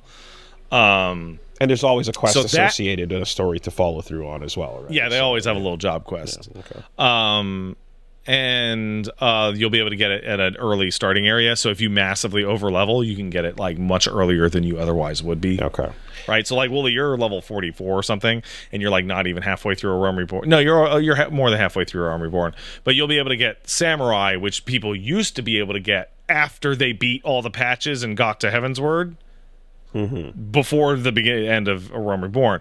So if you kept on that accelerated pace, you'd be the kind of person who could pick up like the fucking Evercold tank in like goddamn Stormblood or something like that. Way so, like, early. Yeah. This thing, like you said, this thing looking cool depends entirely on whether you got that fucking hunched down bunker posture. It is. You know? So that's going to be the stance for everybody. Mm-hmm. Everyone's going to have that stance. It's obviously going to make different use of people's body proportions. Ironically enough, the little potato guys are probably going to look really cool as this class. Little Pokemon. Because they're going to look like a ball. Yeah. Little ball with shield sticking out. I can see it. And it has a swap between a melee and a ranged stance, and I have to say, both of the stances are cool. It is essentially a pile bunker, correct, cannoneer. Yeah, like it is so cool. But also, I was like kind of like laughing. It's so like specifically to your exact aesthetic that I could not believe it. I was very surprised. Yeah, it's a pile bunker shield knight. It's fucking rad. Yeah. Mm-hmm. They did not announce the second class. They said that it would be a ranged DPS, and what that means is not magic, but like bard, machinist, somebody that uses a like a gun, essentially. But they kept it hush hush, except for all the stuff that they fucked up and leaked out and hinted at. And so now people pretty much know what the ranged DPS is. So in the trailer, there's a weird robot bird that appears for a second. There was a bug with earlier classes when 7.5 came out where the class holds what appears to be a rifle or a crossbow in its animations when they jump, as well as the Bastion name actually leaked out months ago alongside a class name called Zephyr. So it is probably going to be a Falconeer like a crossbow using character that throws birds at people. Does that not overlap with anything that already exists? No, it does not. Okay. Bards used big great bows and strum the harp to sing. Machinists use robots and shoot guns. And dancers dance. So this will probably be a crossbow using bird person. So that's very cool. If you can, but unannounced. Maybe you can dress up your bird like Pet Shop. You might have multiple birds. It's not clear. They also showed off a bunch of new areas, which don't mean anything to anybody who's not already up to date. And if you're up to date, then you've already watched it. They did announce that they... Do you remember... I've told you this 3 times, but maybe you forgot because it's fucking nitty gritty. Do you remember I told you about a scenario called Raubon's Wall? It was very long ago. That name rings a bell. I've heard that name before. So when Stormblood came out, everybody had to do the same main quest in the same order. And one of those main quests jumped you into an instanced zone. Well, since every single person tried to get into the instance got caught zone, at the second space. They got just fucking stuck. slammed. Yeah, I remember now. Mm-hmm. So they have designed the game around avoiding that scenario. So now when you get to Shadowbringers, when you get to Endwalker, etc., and Dawntrail, what happens is that you start off and they send you around 2 zones for a while. So they split the player base into 2 different areas, and then they reintegrate at a middle point. They are expanding on that, and for Evercold, they are actually going to be giving 3 full branching paths that you can take the main story on in any direction. So that way you're not going to have everybody on the same instance trying to hit that one spot. So you'll, but like including dungeons. Okay, but if one path is way cooler than the other 2, then you'll still have to do all 3. Okay. You'll just be picking the order in which you do them. And on top of that, they've said that since everyone's going to be doing these at weird levels, because usually there's a 91 dungeon, a 93 dungeon, a 95 dungeon, a 97 dungeon, a 99 dungeon. And that's the list. That's just how it goes. But now you're going to have dungeons that you could get to at 101 or 105 or 108, right? You could be doing it in any given order. So what they're implementing is a system where the dungeon and its rewards will scale to the level that you got there at. So did you enter the dungeon A at 105? You'll get 105 level balancing and 105 level rewards. Did you go in at 109? You'll get similar. And this is a system they said they want to apply back to the rest of the game, which implies what they want to do is that you will always be able to play your character level, at their peak level where they have all of their buttons. And that level sync shit goes away. Because the level sync shit sucks. It does. They're doing step 1 to level sync, which is everybody gets their whole kit by level 50. Mm-hmm. So when you go through Heavensward, or most of their kit, so Heavensward, Stormblood, Shadowbringers, Endwalker, regardless, you'll still have a appreciable version of your character. Yeah. But this looks like it would go further to, you don't need to have an appreciable version of your character if you get a level 54 dungeon. You will just roll in with your character and it will just juke your stats in whatever direction it needs to. Yeah, because sometimes like we go far and away with no fighting happening, and when we eventually do get into one, I can't even use all the cool toys I got. You lose 17 levels worth of fucking moves. And it's almost like, well, what's the point of getting that big new number so high if every time you go somewhere to fight, it says, no, but we're going to pretend you're not that number, though, you know? Yeah. So this is one of the... So 14's a weird game because when they announce a system, you can always see what the system is the stepping stone to. Mm-hmm. Right? This is clearly a stepping stone to changing the way level sync works in the whole game. Mm-hmm. And they're going to start at the end and then work their way backwards. And I guess... through current content. That would apply to Fates, too? That's actually a different thing, but yes, they've said that it will apply to all the open world content as well. Okay. But Smart. in Evercold. Yeah. Right. And then then at some patch they'll be like, by the way, we've implemented it for Dawntrail. And then they'll do a patch and we've implemented it for Endwalker. Yeah, I can see because since most of the player base is at the end, you don't want to do it forward out. Mm-hmm. You want to do it backwards. Yeah. No, working backwards across the scaffolding in a game like this is nightmarish, and I don't fault them for It seems really hard. not doing it. Yeah. Shit, I was gonna... Nope, it's gone. It's gone. Oh, Is it gone? No, it's not. It's back. So previously, when they announced this expansion and Ava and the new control system and all the stuff you talked about, that's all for the upcoming big expansion in next year, right? Yeah. So this is a second event to describe more things about that same event. Yeah, and they'll have a third event in October, for more that details. will describe further details. Wow. And okay. They also came out and said, listen, everybody wants to know how their class is going to change because every job is going to change and be a new version of the class. They didn't announce a date, but they said we are going to do a 4 or 5 hour live stream at some point in the future before the expansion comes out, where we just sit down and be like, this is what Paladin is, this is what Warrior is, this is what Dark Knight is, this is what Gunbreaker is, this is what White Mage is, this is what Scholar is, etc., etc., etc., and just go down every single class And be like, this is how it's going to go. And this is normal that new expansions get like this year. Yeah, they get the 3 fan fest lead up, and then they get a media tour at the end. The media tour, which is what happens if you are a prominent FF14 streamer who streams FF14 at least once a week and get good numbers doing FF14, you can apply to the media tour, at which point you will be shuffled secretly, usually to LA or San Francisco, and then you will be allowed to play a preview build of the game long before anybody else, at which point you will write down your thoughts, get your footage, do an interview with Yoshi P, and then sit on it for 3 weeks. Okay. So it's really important if you want to do the media tour that you have a multiple month head start of doing FF14 maybe multiple times a week and getting good numbers about that. And that you also get the correct email for the person to talk to from an industry contact that you met earlier. Very important. Crucial, actually. Got it. It's highly important. Huh. What rank was that? Was that again? As of right now, you're number 5. Oh, okay.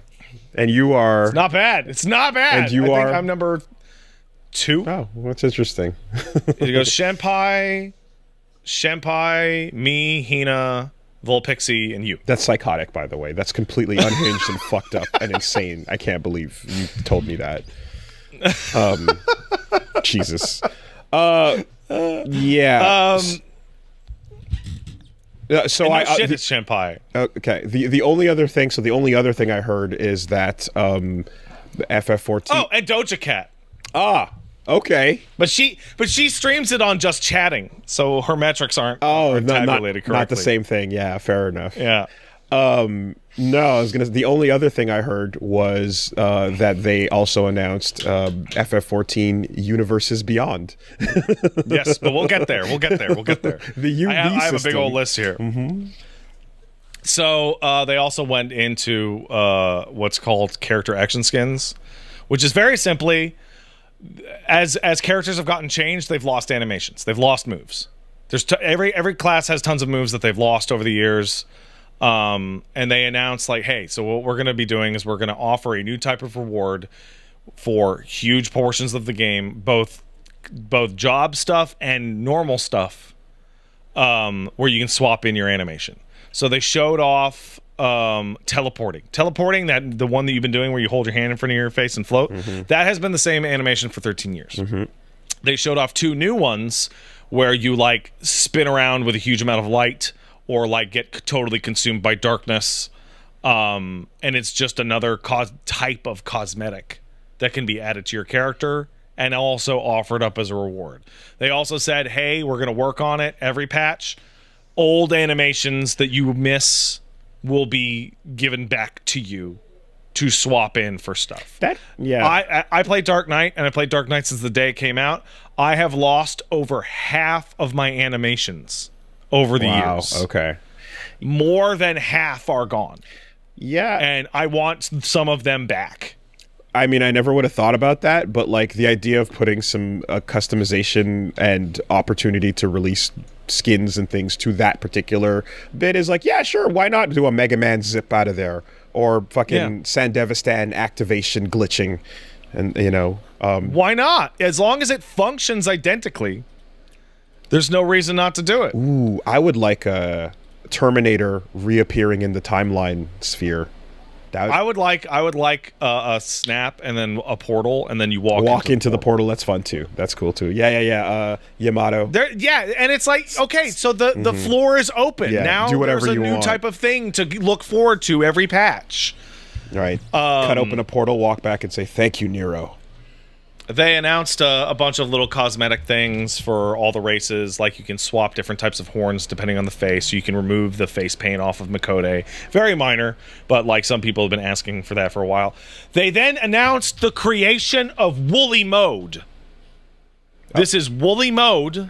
Well, This was designed for you. sounds like a mode I might not like. It's a mode you'll like. So Woolly Mode, you enable it, and it points a gigantic, sparkly line to the next person in the quest chain. And if you so desire, you hit a button, and your character will auto-walk over to it.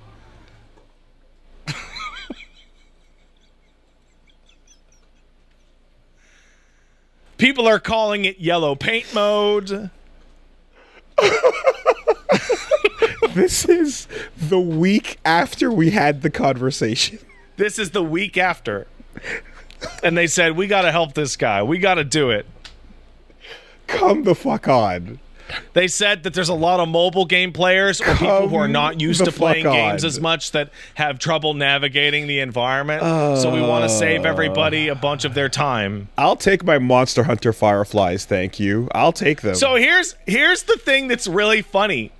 I think this quest is also going to go into Evercold and then come back in reverse, which is actually the opposite of how they should do it, because you're saying new players have to get all the way to level 100 before they get like the thing that, accessibility. at which point I don't need it anymore. Yeah, no, it should be the opposite. God damn it. But they said it'll take them a very long time to do.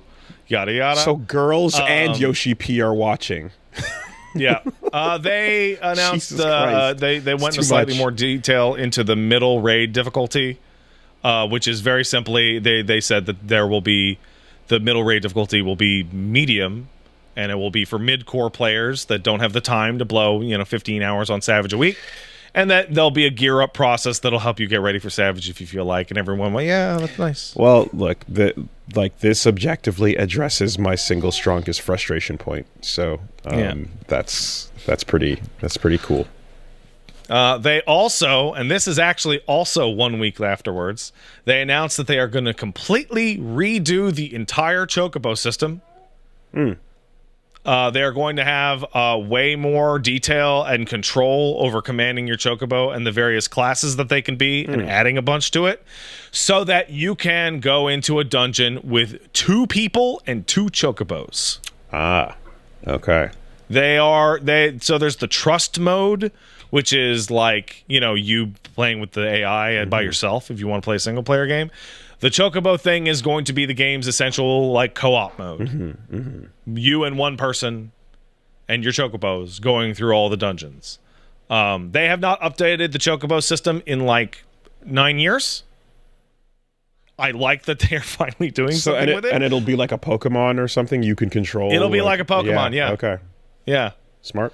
They went on to go over the Evangelion raid. Nothing really other than the director of 3.0 and 3.0 plus 4.0 of 3.0 plus 1.0 is going to be the director of the series. This is not like a support staff kind of thing. Like, no, it's a Mahiro Maeda, who is a super long-term industry veteran, and who will be directing it. It's canon, and it takes place during instrumentality. Yep, that's shockingly obvious. That wasn't a question; like, no it was a shit. statement. Yeah, no, that's you're completely right. Yes, correct. Just like all those Evangelion mugs and T-shirts are canon, so too will this. Damn, instrumentality is fucking profitable, bro. Then they announced the 8-man raid series will also be a crossover, and it will be titled Beyond the Lifestream. And it will be featuring Universes Beyond. Your friend and mine, Cloud, Strife, and Sephiroth. which I don't remember if you remember last week. It was a long time ago, but I do believe the words verbatim were, if Sephiroth named showed up. That would suck ass. It was a really long time ago. I'm having a hard time. That was a full 6 days ago. Hazy. Yeah, it was a little hazy on that one. Yeah. So I am not the only person who feels that way, and there has been like a long discussion from a lot of people. Like, wait, why is this different? There is an FF11 raid. There is a Final Fantasy Tactics raid. Golbez is in the game. Kefka is a boss in the game. Chaos is a boss in the game. And why is this suddenly different? And to your credit, like when you said that about Magic the Gathering, a lot of people said you are echoing the feelings of many Magic players. Many, yes. For in the last couple of years. Yeah. So I've been thinking long and hard about like why it seems to feel different, and I think it's like basically because I care about it. No, I think it's because the FF7 cast has like an enormous amount of extra media and voice acting and characterization. When Golbez from Final Fantasy IV shows up in FF14, for one, he has more dialogue in like one cutscene with you in 14 than he does in all of FF4. Right. Kefka. He is also Kefka. So Golbez, for example, like. He's a fundamentally different character than he was in 4. He is a FF14 character that looks and acts like Golbez, but actually has a completely different story attached to him. Kefka fans are starving. Kefka shows up as like a fucking tournament arc. Fucking look, I brought Kefka through the portal, and then you kick his ass and he leaves. Same thing with X-Death. Same thing with Neo X-Death. Same thing with Chaos, etc. Right? It's kind of weird that it's going to be Cloud and Sephiroth of like 10 different games and series coming in to hang out as they are in a version of their own canon. And I think that's really disappointing from a like an interesting new thing that could happen in FF14 perspective. But I play Dark Knight, so one of the raid weapons is going to be the Buster Sword. So it's great, actually. Yeah. It's end of story. No, I think pretty much. Yeah, okay. There absolutely is something to like the character's overexposure affecting how people feel about it. I mean, if you ever dive into the rabbit hole that is the Batman who laughs or the Batman who Jonkles, there's a character. The Batman who Jonkles being like the end-all villain of Fortnite is just like the worst thing. But it's one of these things where I'm like, it's like, what is the reason? Where does the animosity truly come from? And it wasn't the first creation of it so much as it was the buildup and overexposure, and then the fact that everything constantly led back to being this one unstoppable villain coming from another reality. And it just there's a bit of oversaturation. Overexposure made everybody not care about them showing up. So and like, to their credit, I didn't like the last 24-man and the last raid that took place entirely within FF14. I did not like Pandemonium. I did not like Mythos of the Realm. I did like Ivalice, and I did like FF11. So I guess fuck me, because I'm like, I guess I can't even back up my own opinion because I actually like the crossover raids more. but okay, FF7 feels like a different property from Final Fantasy. Yeah. And for our... Oh, man! You're sorry. I understand exactly what you mean. Right? I understand exactly what you mean. It feels like a different property. For our entire lives... It feels like its own thing. It feels like its own thing. And it's been this crazy thing that's been the #1 most requested remake, whatever thing, the whole time. It's just, this beast. And then... now it's starting to get a whole bunch of media, so it went from never being seen again to being seen more than you ever imagined. And there was a time when you were like, oh man, Cloud and Sephiroth are in Kingdom Hearts, holy shit, I can't believe I get to see them again. You know, into like, now it's a whole other thing. And like that train is running separate from the name of Final Fantasy and every other character on that list, you know? So I can see how it feels different to include this one for that purpose, because you're I think the funniest thing about all of this is that there was it wasn't a new thing, it's actually an old thing for the FF7 thing. But though most people are extremely excited, and I'm not going to lie, I think it's really cool. I just kind of wish it was a brand new thing that made me as happy as this did. Mm-hmm.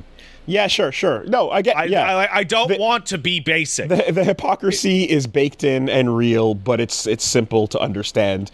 And when people were talking about Magic the Gathering, two things that I saw that made it kind of cement and make a bit of sense, because we're continuing the discussion about people not liking characters from all over getting introduced, right? And it was the idea that, like, in some cases, a piece of content will drop into a game that is not from a thing you want or that you care about, and you don't have to engage with it. But in Magic, it's something that's done to you. You have to fight against that player's deck when they bring Doctor Who, and no matter how much you hate Doctor Who. And so like the part where you have to engage with it makes it feel worse. And I guess the like. The other bit being like, if it's all the things you love, then you'll be fine with it, but it'll never be that. And it's making money and it's working, so there's no reason to slow it down. It's not a rare case. It's something that's going to speed up over time. One of the things that people are talking about, which I need to dispel because it's completely wrong, is the idea that they're breaking the glass. That's why FF7's coming back to 14. They need the FF7 raid in Evangelion to save Evercold or whatever. It's like, it's the opposite. Collaboration things go to FF14 because the things they want to show off want the advertisement. So like FF12, the Zodiac Age, came out alongside the fucking the Tactics raids. Right? The Nier re-release came out alongside the Nier stuff. Evangelion's got a new fucking movie or TV show coming out. FF7 Revelations is going to be coming out like alongside the first one within like a couple of months. Media tie-in, obviously, every time. Yeah. Also, all that feeling, and then they announced that they're going to be putting in an FF7 typing game into the Gold Saucer. Oh, yeah. They're going to be putting typing of the dead into the Gold Saucer. I've sent you a screenshot. How the fuck do you play this on your controller? You plug in a keyboard. That's how. And the rewards are Tifa's outfit, Barrett's outfit, and the guard scorpion mount. Off to Midgar we go. Yeah, okay. It's like straight up Tifa's outfit has like the largest chest in the game of any female outfit. So it's going to be paired with the 2B pants, which have the largest butt in the game, and or the plug suit outfits from the upcoming Evangelion raid. God, we're typing. So we're about to enter the Goomer apocalypse. Oh yeah, no. Now's when you start running the game on your phone so that you can use the Apple keyboard with Smart Swipe to type faster. Yeah. Oh boy, they know what they're doing. And that's pretty much all they announced. People wanted a lot more details about like, hey, what are you guys going to do to my job? Or like how some of the nitty gritty works, but that's the most of it. Is Goomer when you goon and coom? I misspoke, but yeah, sure. Okay. Yeah. Okay. So this is looking very promising. Could have gone with a little more detail, but they're going to be doing a lot more for Japan Fan Fest. They also announced that the Switch version's coming out the first week of August, I think it is. So next week. Did you see? Sorry, did you see Avatar running on the Switch 1? I did not. What? The Switch 1? It can? No, but it's a released product. Oh my god. Okay, so backgrounds, what are those? Frame rate, what's that? Also, here's a clip of the CPU starts attacking you before the fight starts because the timing is so off that it can't say balance must be restored quickly enough for the fight to not start. But you can't move, but the computer can. It is an unplayable, embarrassing fucking mess. It's insane that it's for sale. But there is a Switch 1 port. And it's crazy. It's crazy that that's released. And Nintendo has no fucking refund system, so eat shit. Wow, is that a bad fucking port? Oh, ooh, there it goes. Yeah, yeah. Don't. That's good. Why even announce it? Just stop. Just don't do it. Anyway. But yeah, that's the FanFest stuff. Good FanFest. I'm glad that they heard your complaints, Wooly, about navigation. Tuned right the fuck in. Damn. They know about Joe Guns. I started like laughing my shit off when I saw that. That's really funny. Because I mean, I believe I all but said directly, give me a Crazy Taxi Arrow. Yep. You know? They also said, nope, it's gone. Oh, no, Lucky Band Show, which is the group of guys that do some polling data, basically said that the Evercold hype cycle has brought like hundreds of thousands of people back into subscriptions, and that it's back over 1 million. Oh, okay. It bears repeating though that it is really dumb that Woolly mode you've described is meant for maxing out. We'll your see. character. We'll see where it's going to be implemented first. Seems pretty silly in that regard, but yeah. We'll see. Because, like, if they implement it for A Realm Reborn, you'll be out of A Realm Reborn by the time they implement it. If they implement it for Evercold, then who the fuck's going to need this kind of fucking feature for Evercold? You're like, you're 109 levels into the fucking game. You can't figure out how to read a map. But when you say a feature gets introduced for that thing, like, when you say, like, for A Realm Reborn, for example, is it not just something that exists outside of the versions that you just go talk to somebody and then get? No, because they have to program in the pathing for every single quest in the game.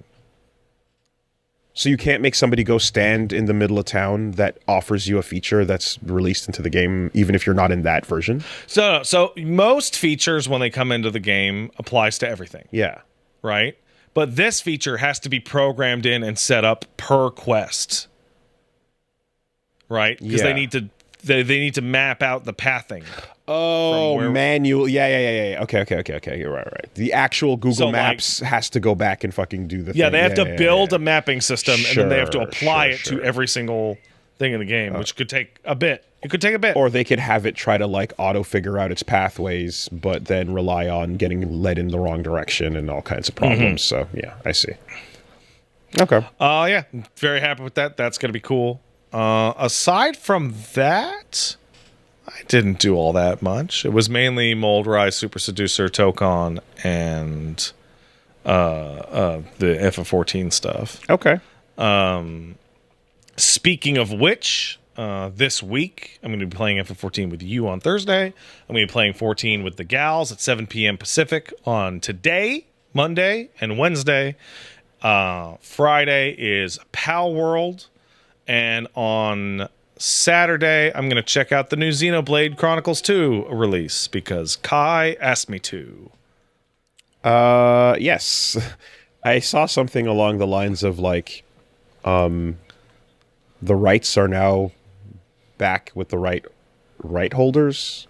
Something about Xenoblade. Oh, basically Momo from Xenosaga is basically in the game as, like, a little bonus.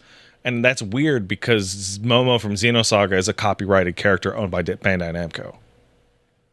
So it might signal that Monolith Soft has gotten back the Xenosaga rights, but who knows? What does that mean for Xenogears?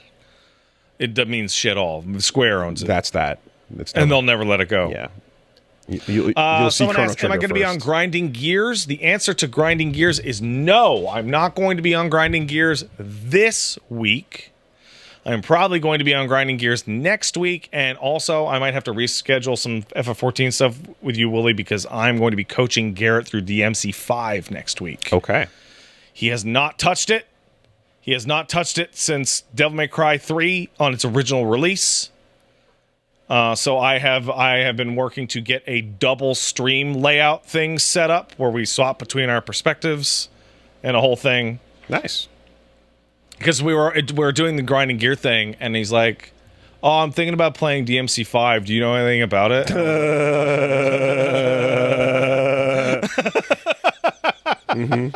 Yeah, a little bit. Mm-hmm. It's a little. So that's You've touched on my hyperfixation. It's a little bit, yeah. Yeah, all right. Sure. That's it. Oh, by the way, though, that's not it. Peach Saliva is continuing on in Mass Effect 2, and this Wednesday at what time is she starting? This Wednesday at July 29th, noon Pacific, she is going to be doing the IFF, getting the Reaper IFF. Okay. And possibly going straight into the end of the game. Oh. So if you are not up to date with Paige's ME2 stream, yes, that's what I've been doing, but I've been trying to keep it on the down low because that IFF is pretty fucking good. Hold the line, Paige. Hold. Yeah. She's clean right now. She's out running errands, so she can't hear us. But I'm just trying to, Yeah. Oh, army blocker from everything. Ooh, I really want to know how some of that goes. I'd like the contrast and compare of some of these moments. And of course, the question is then going to be, who does she kiss, Garrus or Thane? Let's all be honest. I mean, Thane putting up a big argument right there. I mean, it'd be wild. I don't care for Thane. Yeah. I don't care for Thane. He's a little edgy for my taste. And he's a deadbeat. He's a fucking deadbeat, though. Also,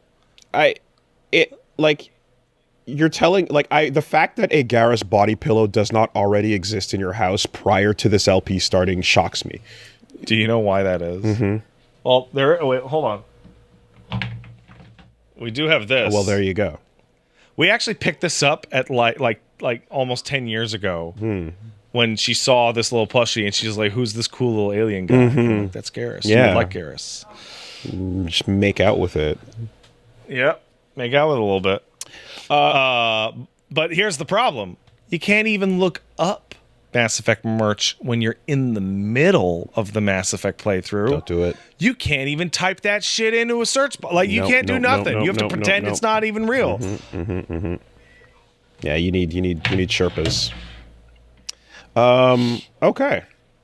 And that's over at twitch.tv/peachsaliva and youtube.com/peachsaliva. All right.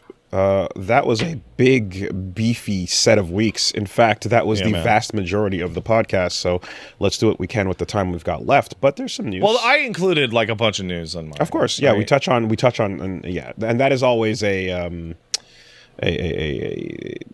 tactical decision.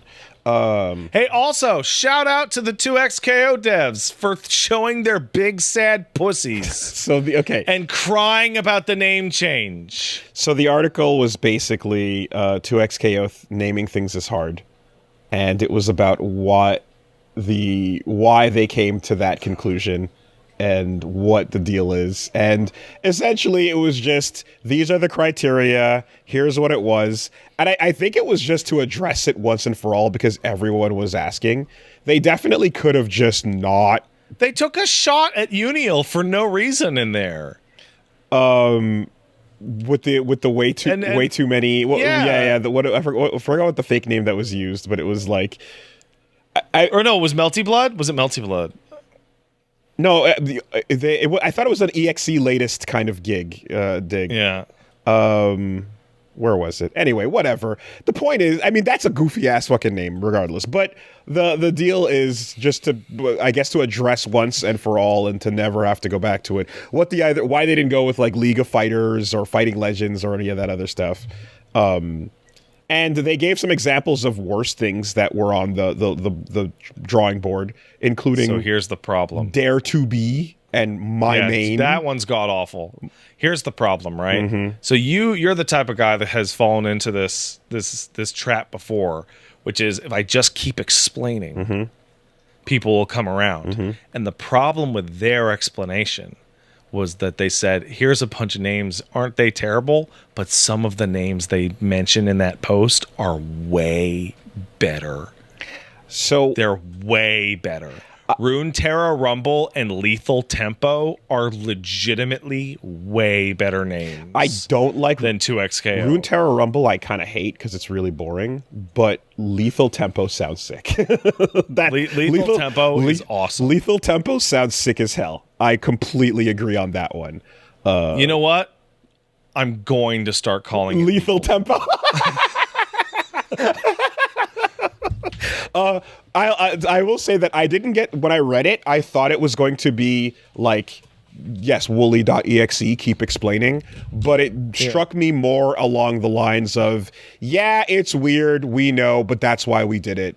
And because this is it. They described them going over the name for weeks and weeks. And I'm like, oh, I've been in a version of that. Everyone's been in that conversation in their life where it has to be perfect. Yeah. But you start to like build on your own assumptions for so long that you just break from all objective reality and you're just shadow boxing a bunch of fucking ghosts. No, you can. It's how like X-Bone happens. Yeah, you can stew in a pot for way too long and echo chamber yourself in creativity till you completely lose it though. And it ends with the long live Tuco Taco Tuxedo 2XKO bit. But the last thing in it is I'll die on the hill that Lethal Tempo was not it though. And it's like, but that was it, dude. It was. This was the one, like, the whole thing falls away. And, like, no, that's, like, legitimately way better. It's such a cool name. It was it. Damn. And I want whoever's final say was that, to Lethal Tempo, here's my voice. And, like, bro, you are wrong. You are incorrect. LT. It rips. LT, Lethal Tempo. It's kind of sick, man. Yeah, no, that's it. So the weird part here, and I don't know if this is secret, not secret, I don't know what the deal is. I automatically assumed that 2XKO, being called 2X for short, was a reference to Street Fighter 2X, aka ST, Super Turbo in Japan. No way. Where because the Cannons were such big fans of now ST. You're overcooking yourself, I know, bro. But I thought that was a thing. I thought because I thought the Cannons being ST fans specifically were like 2X is reminiscent of that, No.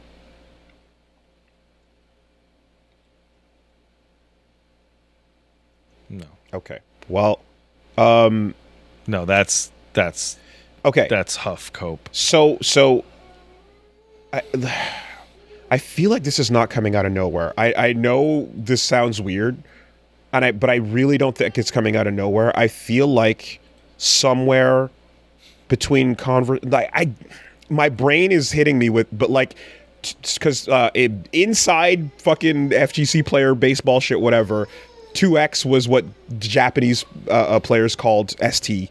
And them coming from that, there was something where at 2X is related to that thought. So I promise you. No, it's because there's two characters. Sure. Yes. Anyway, I'm not making this up. Well, you have to stop cooking. I think you're getting carbon monoxide poisoning. I think I didn't invent this thought, is what I'm saying, but I don't have the memory. Did someone plant it in your mind like a seed waiting to grow?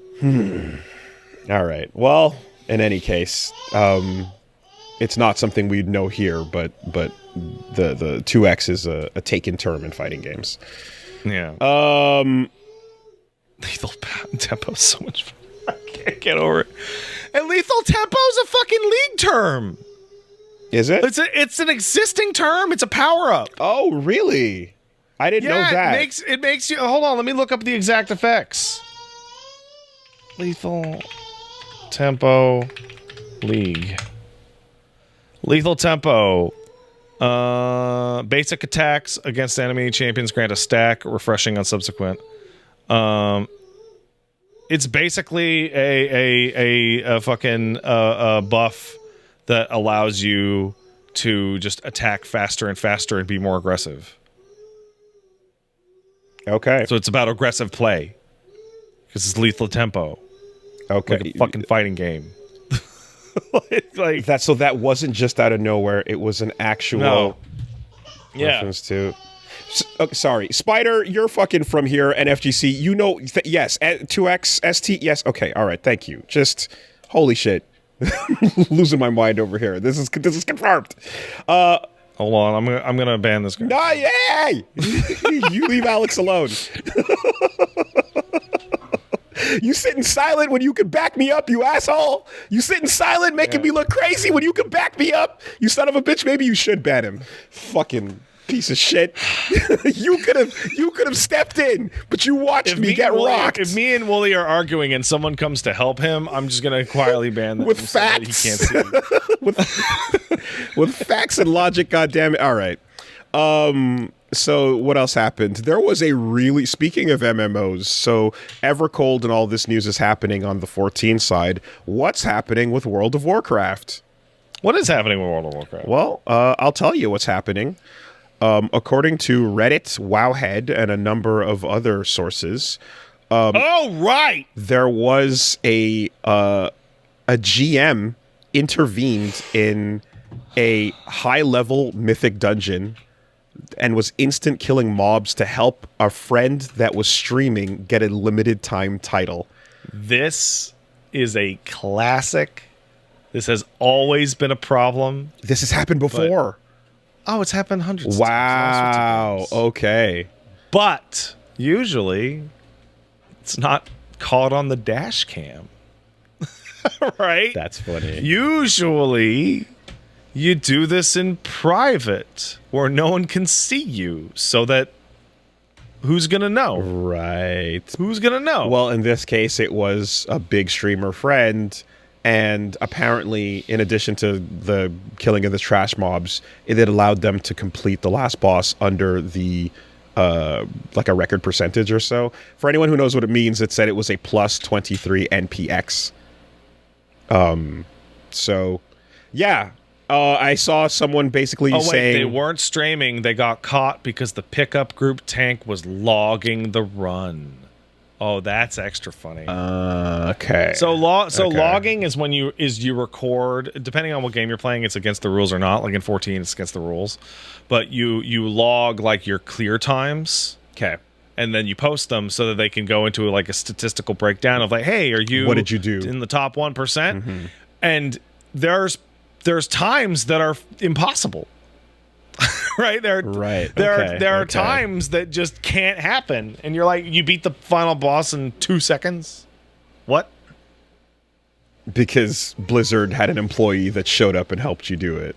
If you're gonna cheat, everybody has to be in on it, God. Like, come on. So I believe the backlash was that GM was fired. Yeah. And they're taking action against the players involved. Oh, they're probably banned. Bare minimum, they're gonna lose all that shit. But I would ban them. That's nuts, man. Wow. That's how FF14 had something like that, where Palace of the Dead came out. Palace of the Dead had items that you could equip on your character that you'd use them and they'd like cut an enemy's health in half or like debuff them or whatever, right? And people figured out a way to leave the Palace of the Dead with the items on their character. So then they started to go into normal content and they were doing shit like melting raid bosses in like fucking 30 seconds. And eventually the statistical reality got back to square. I'm like, what? How the fuck are people taking out Zervin in 45 fucking seconds? What the fuck is going on here? And they eventually tracked down people doing it, and everybody who had that shit on their inventory got banned. Wasn't there also a like poison or like an epidemic of some kind that like... Oh, you're thinking of the blood. That was not supposed to expand as far and wide as it did? You could watch an hour-long YouTube documentary about the blood. Okay. The blood is the most interesting thing that's ever happened in a video game. Yeah. It is a base model for pandemic research. The long and short of it, I'm going to give you a very, very fast Cliff's Notes version, is that the corrupted blood was a debuff that you would get in a raid boss that would propagate to other players and kill them, right? Well, people figured out how to leave the instance with the blood on their person. And then they went to populated areas, and it just fucking killed everybody. And the lower level you were, the more likely you were cooked. And oh yeah, you had to bring it out on your pet. That's right. And so people started to stay away from all settlements in game because anybody that you ran into in there a crowd was, sick, was a risk, and they would kill you just by being near you. But then people would create alts, give the alts the blood, and then log off the alts until it cleared up. Yeah. Back into the like. I was gonna say, because wasn't there a part where like it was, if you died it was fine, but then people found ways to persist and keep it going and wanted it to spread. I think it ended up with like a server rollback. Like it was the only way to actually get it off. It's so interesting. They couldn't track down everybody that had it on them, so they had to rewind time. Yeah, a fucking MMO plague actually happened. Like, that's so interesting. It's probably the single most interesting social event to ever occur in a game under any concept. Like, right? Okay, so super interesting. Same game. Yeah, I heard about that. Apparently, it happened again last month, but I don't know if that was like a neutered like intended version. Oh, well, I mean, game design wise, you would never make something like that again, or you would tighten up the leaving the instance possibilities to make that impossible, right? Like you'd have to go extra hard. But World of Warcraft's like functional like gameplay restrictions allowed people to do all sorts of crazy gank shit. Like at one point they discovered that a world boss had no return to. It had, you could leash it, right? You could leash its aggro so that it would chase after you, but it didn't have an outer range to how long it would chase you. So people dragged this motherfucker all the way into like a major city, and all that would happen is somebody in there would go, "Oh, I'm attacking," which would cause it to attack that person, which would cause other people to attack it, which would cause like the aggro to suddenly leash on everything in the middle of a starting zone in a city when you're just walking in for the first time. Yeah, and now you have Godzilla attacking Tokyo, and it's like, these are obviously mistakes, right? Like that is a design mistake. But it's still and it's miserable if you get your hey, I only have Sunday night to play, and Doomlord Kazakh is just running amok in Stormwind, and I can't release. But like, it's really cool when stuff like this happens. That's why I love whenever something like this goes down in EVE. We usually talk about it because it's way more fascinating than what's happening 99% of the time. Yeah. All right. We also saw, I mean, this one was like an up and down bit, but like, so they had Comic-Con this weekend, bunch of shit going down. Apparently our big cash doomsday discussion was poignant given how things played out, but they also showed off some concept art from the new Avatar Aang movie, and on it were some notes talking about the influences they used for designing adult Aang. And at one point it says, according to ChatGPT, so beards are not a thing in East Asia, right? Supposedly that is a different group hired by the studio. So it sounds like that studio is just always trying to fuck over the Avatar people. I mean, everyone has been like, yo, fucking, like, Paramount is another antagonistic force in everything going on with Avatar right now. But the update was just simply because it was like, I saw that and it was like, can you just not talk to some East Asian employees you guys have, or we don't have any of those. Gross. Jeez. And then apparently we got an update where the crew and the people that worked on the movies and such basically came out and said, yeah, we don't know who made those slides, fuck that shit, that is not us. I saw some people saying that was a fake slide. I don't believe that's true. No, it was a real slide. It's not a fake slide, it's not Photoshop, it's a real slide, it was a real thing that happened. but the people that worked on the movies said that every member of the crew on the team that made it was against AI, and none of them had anything to do with the slides or the discussion that was being had at the panel. I would like to... how much of Korra have you seen? 2 seasons. Okay, that's enough. So Korra gets a lot of flack for ruining things in her story, and there's like a huge contingent of Avatar people that hate Korra for like I remember what she's done to the narrative, to the setting, and they're showing off the new Avatar season, and it's like, hey, apocalypse. I saw that. The world is ruined. Yeah. And I'm like, oh my god. I saw that, and I was like, well, fuck, because that trailer, the trailer for the new Avatar show looks pretty cool, and that's nice, and the animation is very cool as well. But they 100% canonically went, nah, blame Korra though, and I was like, huh? She did what now? Oh man, Avatar 7 Havens. Expressly canonically anti-Korra. That's really funny, dude. That's really funny. I guess I'll find out, but it's really funny for like a bunch of creatives to make a character that they love, but the reception is like less than positive, and then for them to turn around and go, yeah. I mean, yeah. Look, like, I'm not an idiot. Well, I am, but not in some ways. But between Nightmare Korra existing as a character in that game and that little shot in the trailer, I think I can piece a thing or two together. You know, maybe. But either way, it's like, I guess it's. I don't know how much they're going to say about it in the show, but at least a number of the fan base is now validated in their opinions.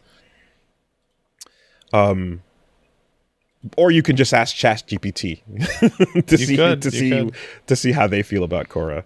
It's just like getting kicked in the head by a horse every single day. We also got a actually pretty cool, just a little announcement, but if you're somebody that likes Darkest Dungeon or Darkest Dungeon 2, as I do, or maybe you're somebody who is like, I don't fuck with that second one, but I like the first one, they're patching the first one to release the characters from the second game back into the first game. Very cool. The Duelist and the Runaway are getting updated into Darkest Dungeon 1. Super cool. Very cool. Also cool announcements. Ultimate Marvel vs. Capcom 3 Community Edition just put out a new trailer for another swath of original characters they're adding to the game. And that includes Sean Matsuda, Oni. Get out. Yep. 8-Ball, who's just that's a random Marvel pull.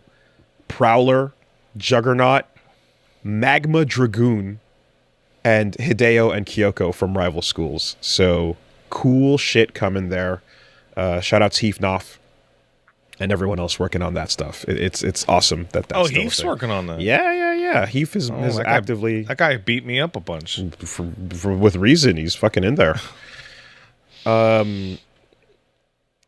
And somebody asked Eisner if he remembered approving Kingdom Hearts, and he straight up does not.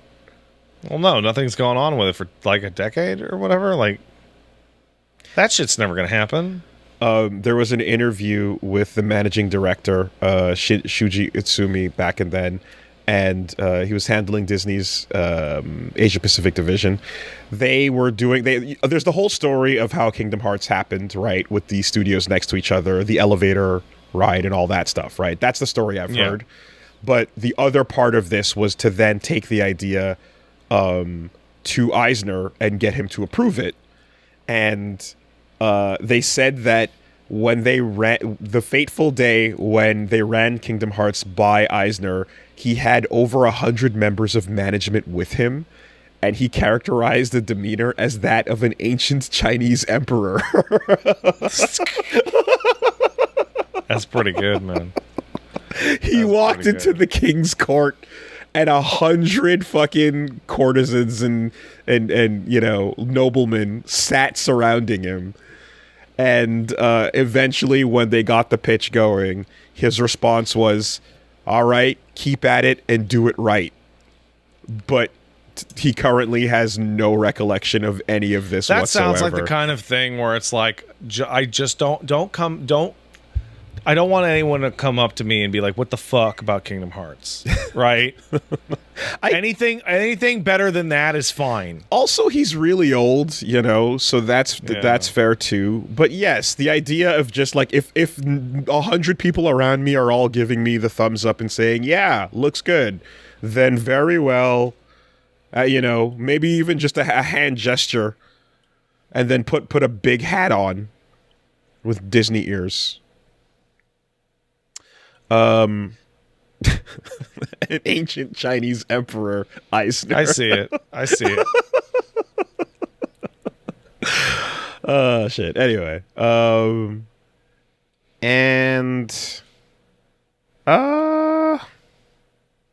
yeah, there was a couple other things beyond the Avatar Aang stuff. We got some union activity from Rockstar's developer union as well as the Game Theorists union. Looks like stuff is starting to come together. And yeah, them firing those people to prevent the union really worked so well, didn't it? Well, I was about to say the timing is fucking apt because, hey, the $55 billion leveraged buyout of EA has been approved by the European Commission. Mm-hmm. So, guess what? Get ready for another bloody swath and a million firings. What's the number going to be this time? Who the fuck knows? But count it down, because that's what this is, right? Yeah.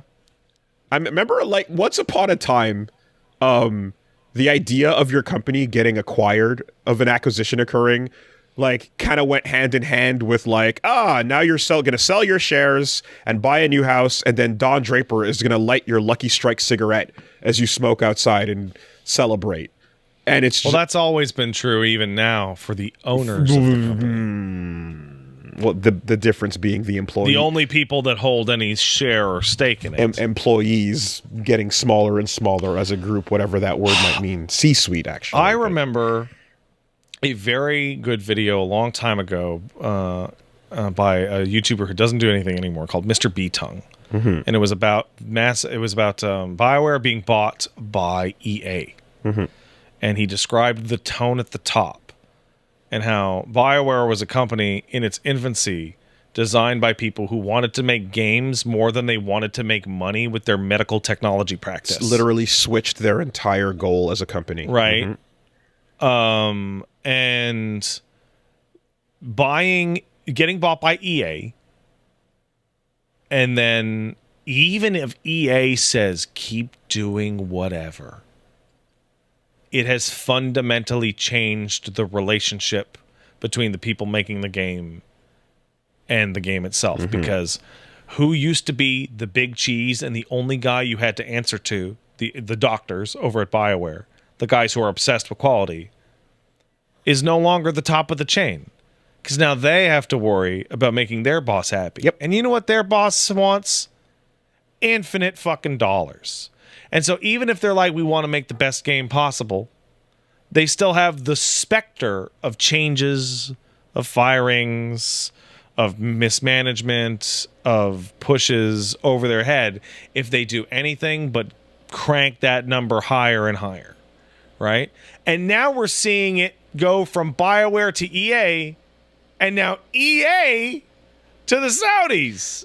I mean, you can go this long-winded way of describing that, or you can just point to any franchise burger joint after it gets managed into oblivion and the quality of the food goes down because now there's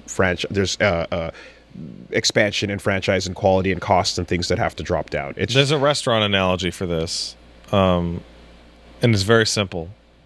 If you get to the point of running your restaurant where you have to cut staff, you are running an undead restaurant in the wrong direction. That will die. Yeah. Because if you cut staff, service quality will go down, and when service quality goes down, customer retention and and spending will go down. So then you will have to cut staff, and you've killed yourself. And so we're watching that happen with games, but because games take a really long time to come out, it's in super slow motion. To say nothing of the quality of the food you're serving, right? Yeah. So all of that. I remember, it's funny because when you talk about that one with BioWare, I always remember that, and I remember the other weird fun factoid was that Sony doesn't make most of its money from PlayStation. It makes it from life insurance. Yes, it does. And, like, there's a thought that, like, whatever that cute video game division is up to doesn't really matter in the long run because profit is coming from their life insurance branch. Yeah, because they diversified. But that's why you have different parts of your big corporate beast, right? And that's why Microsoft is in the place that they are now. And by Microsoft, I mean Xbox. Xbox was a division that, they didn't turn a super good profit, but they were making inroads in a specific space, and there was potential for growth there. And then they spent $80 billion fucking dollars of daddy's money. Right? So what used to be like the Microsoft Xbox game division looked like a rounding error on the Microsoft big checkbook is suddenly like, bitch, you spent $80 billion fucking dollars. You must be cruising through piles of money and pussy, right? No? Why not? Once upon a time, it would take at least a couple years before the impacts of this shit would come to fruition, and now it's faster than ever. Like, by the same time next year, we're going to be on Act 5 of this. And if anyone's... Bro, if your buddy asked you for 20 grand to bet on the ponies next week... You best believe Monday morning you'd be like, all right, bud, how'd the ponies go? Sidebar. Like, you know? Yeah. No, I was going to say sidebar for anyone who was question marking that statement, go look up Sony Life Insurance and the profitability of their different divisions. There's some wild fucking factoids out there, and one of them is that PlayStation does not matter to Sony as much as you think it does. Alrighty. Let's take some letters. Before we do, need to remind people that not only is Paige doing the IFF on Wednesday, but on August 2nd, which is the Sunday, over at Peach Saliva, she's starting up Road to Empress. Nice. If any of you are familiar with that, be excited. Right. Let's take some letters. castlesuperbeastmail@gmail.com. That's the email. Yes, that's the. By the way, for those of you who don't know, that's the Chinese wushu era girl boss epic. Yes, I believe you slid that across my desk at one point. All right, Jacob from Wisconsin says, "Dear Dad of Boy and Dad of Girl, what's a piece That's one of the best ones in a long time. Pretty straightforward. No goofy name, extremely clear.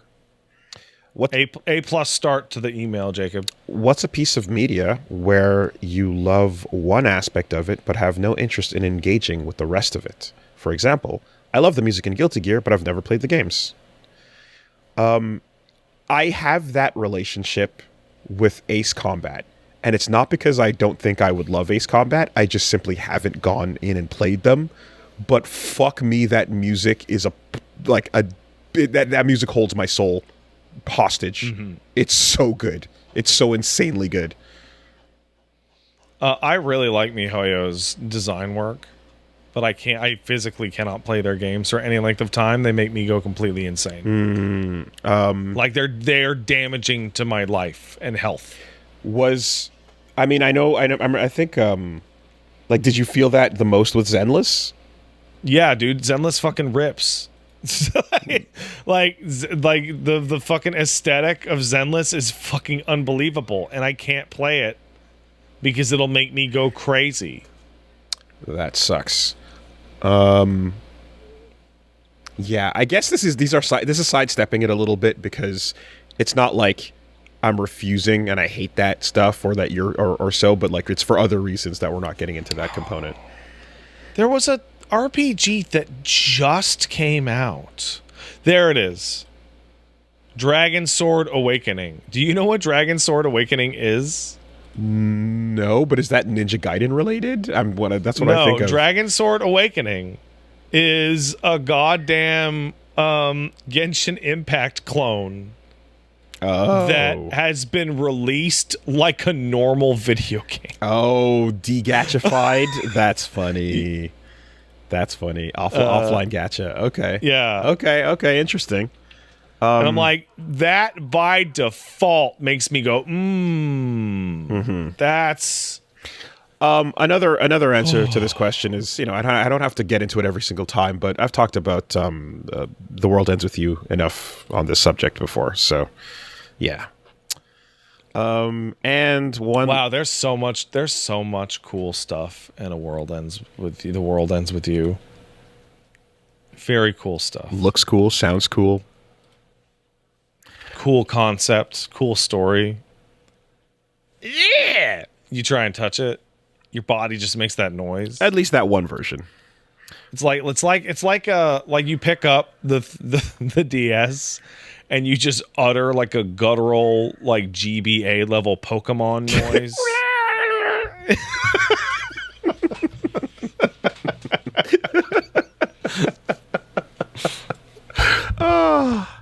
And I did hear it calling. That game was calling to me. It was calling, goddammit.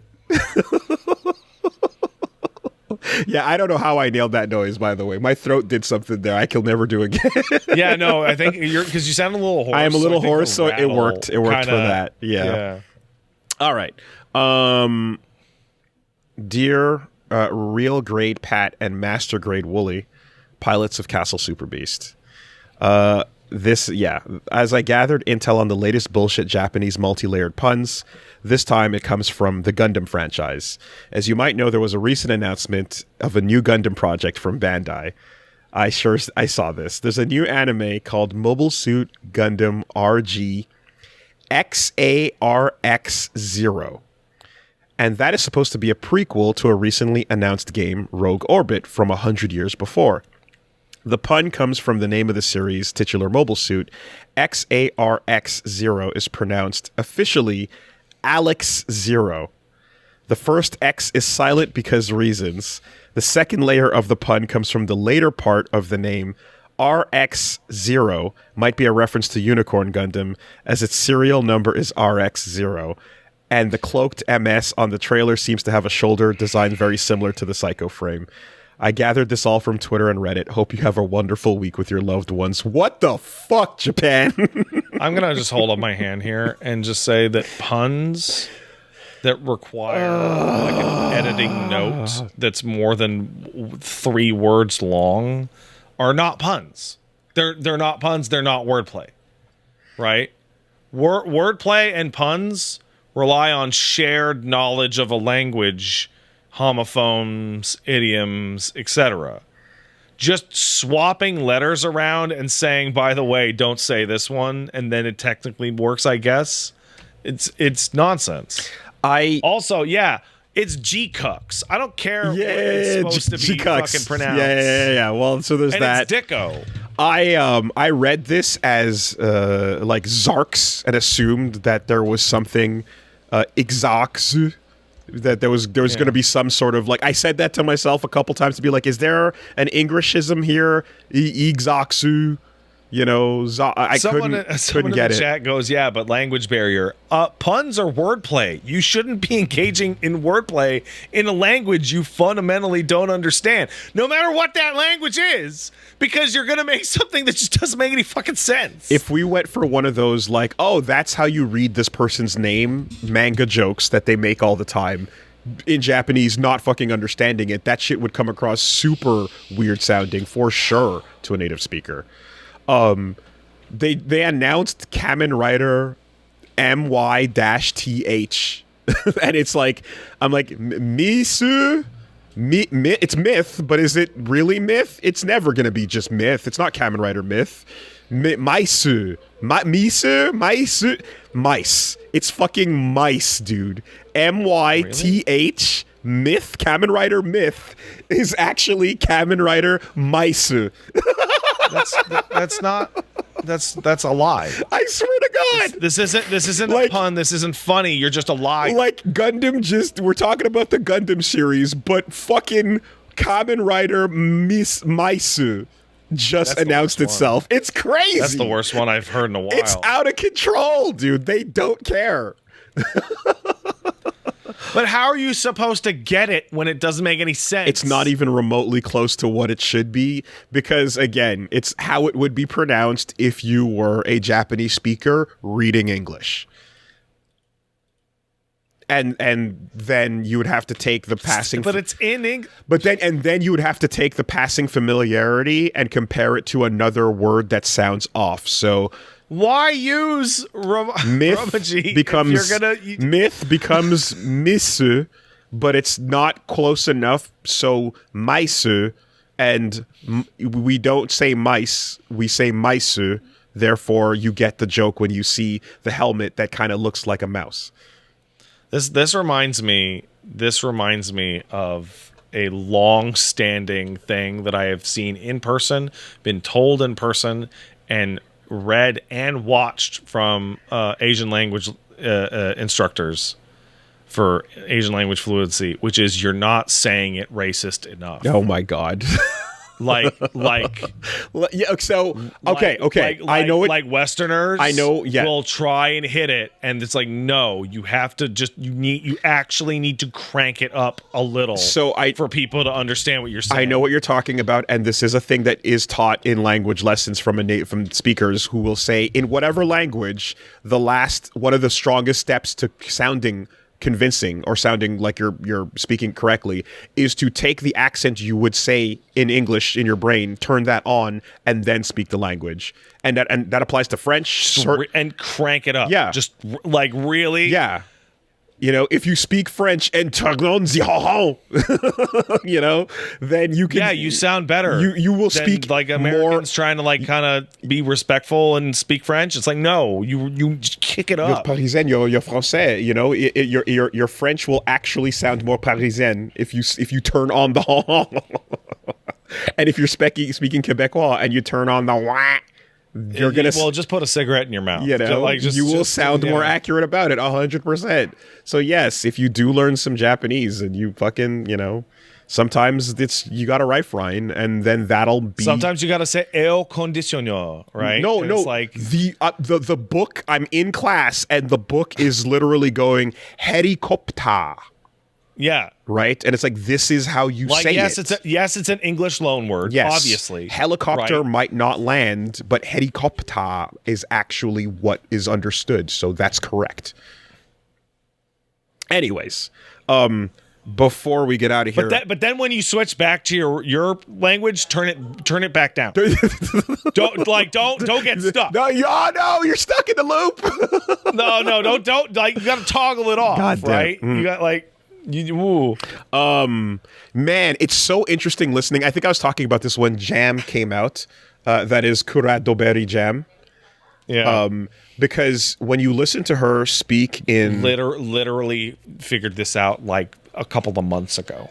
When you listen to her speak in earlier games, like you're hearing her speak Japanese as a Chinese native speaker.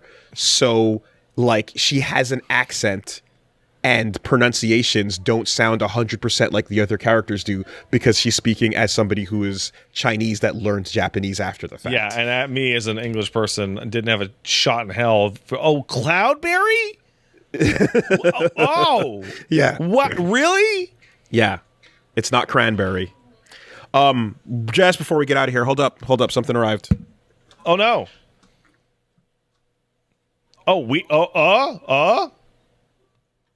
Okay. I forgot. I thought you were going to go further. away. No. Arrived. No, I forgot earlier, but hey, check this shit out. Oh, yeah. Yeah. That thing's big as fuck. Yeah, it's a desk mat. It's ready. I'm to gonna go. have to pick up like all these lights and my monitor and shit to get that underneath. And it's got all the no words. And let's see where our eyes land today. Jork My Peanuts and Rage compilation. That's good. I like that. We'll see you next week. Coming to Max's channel soon.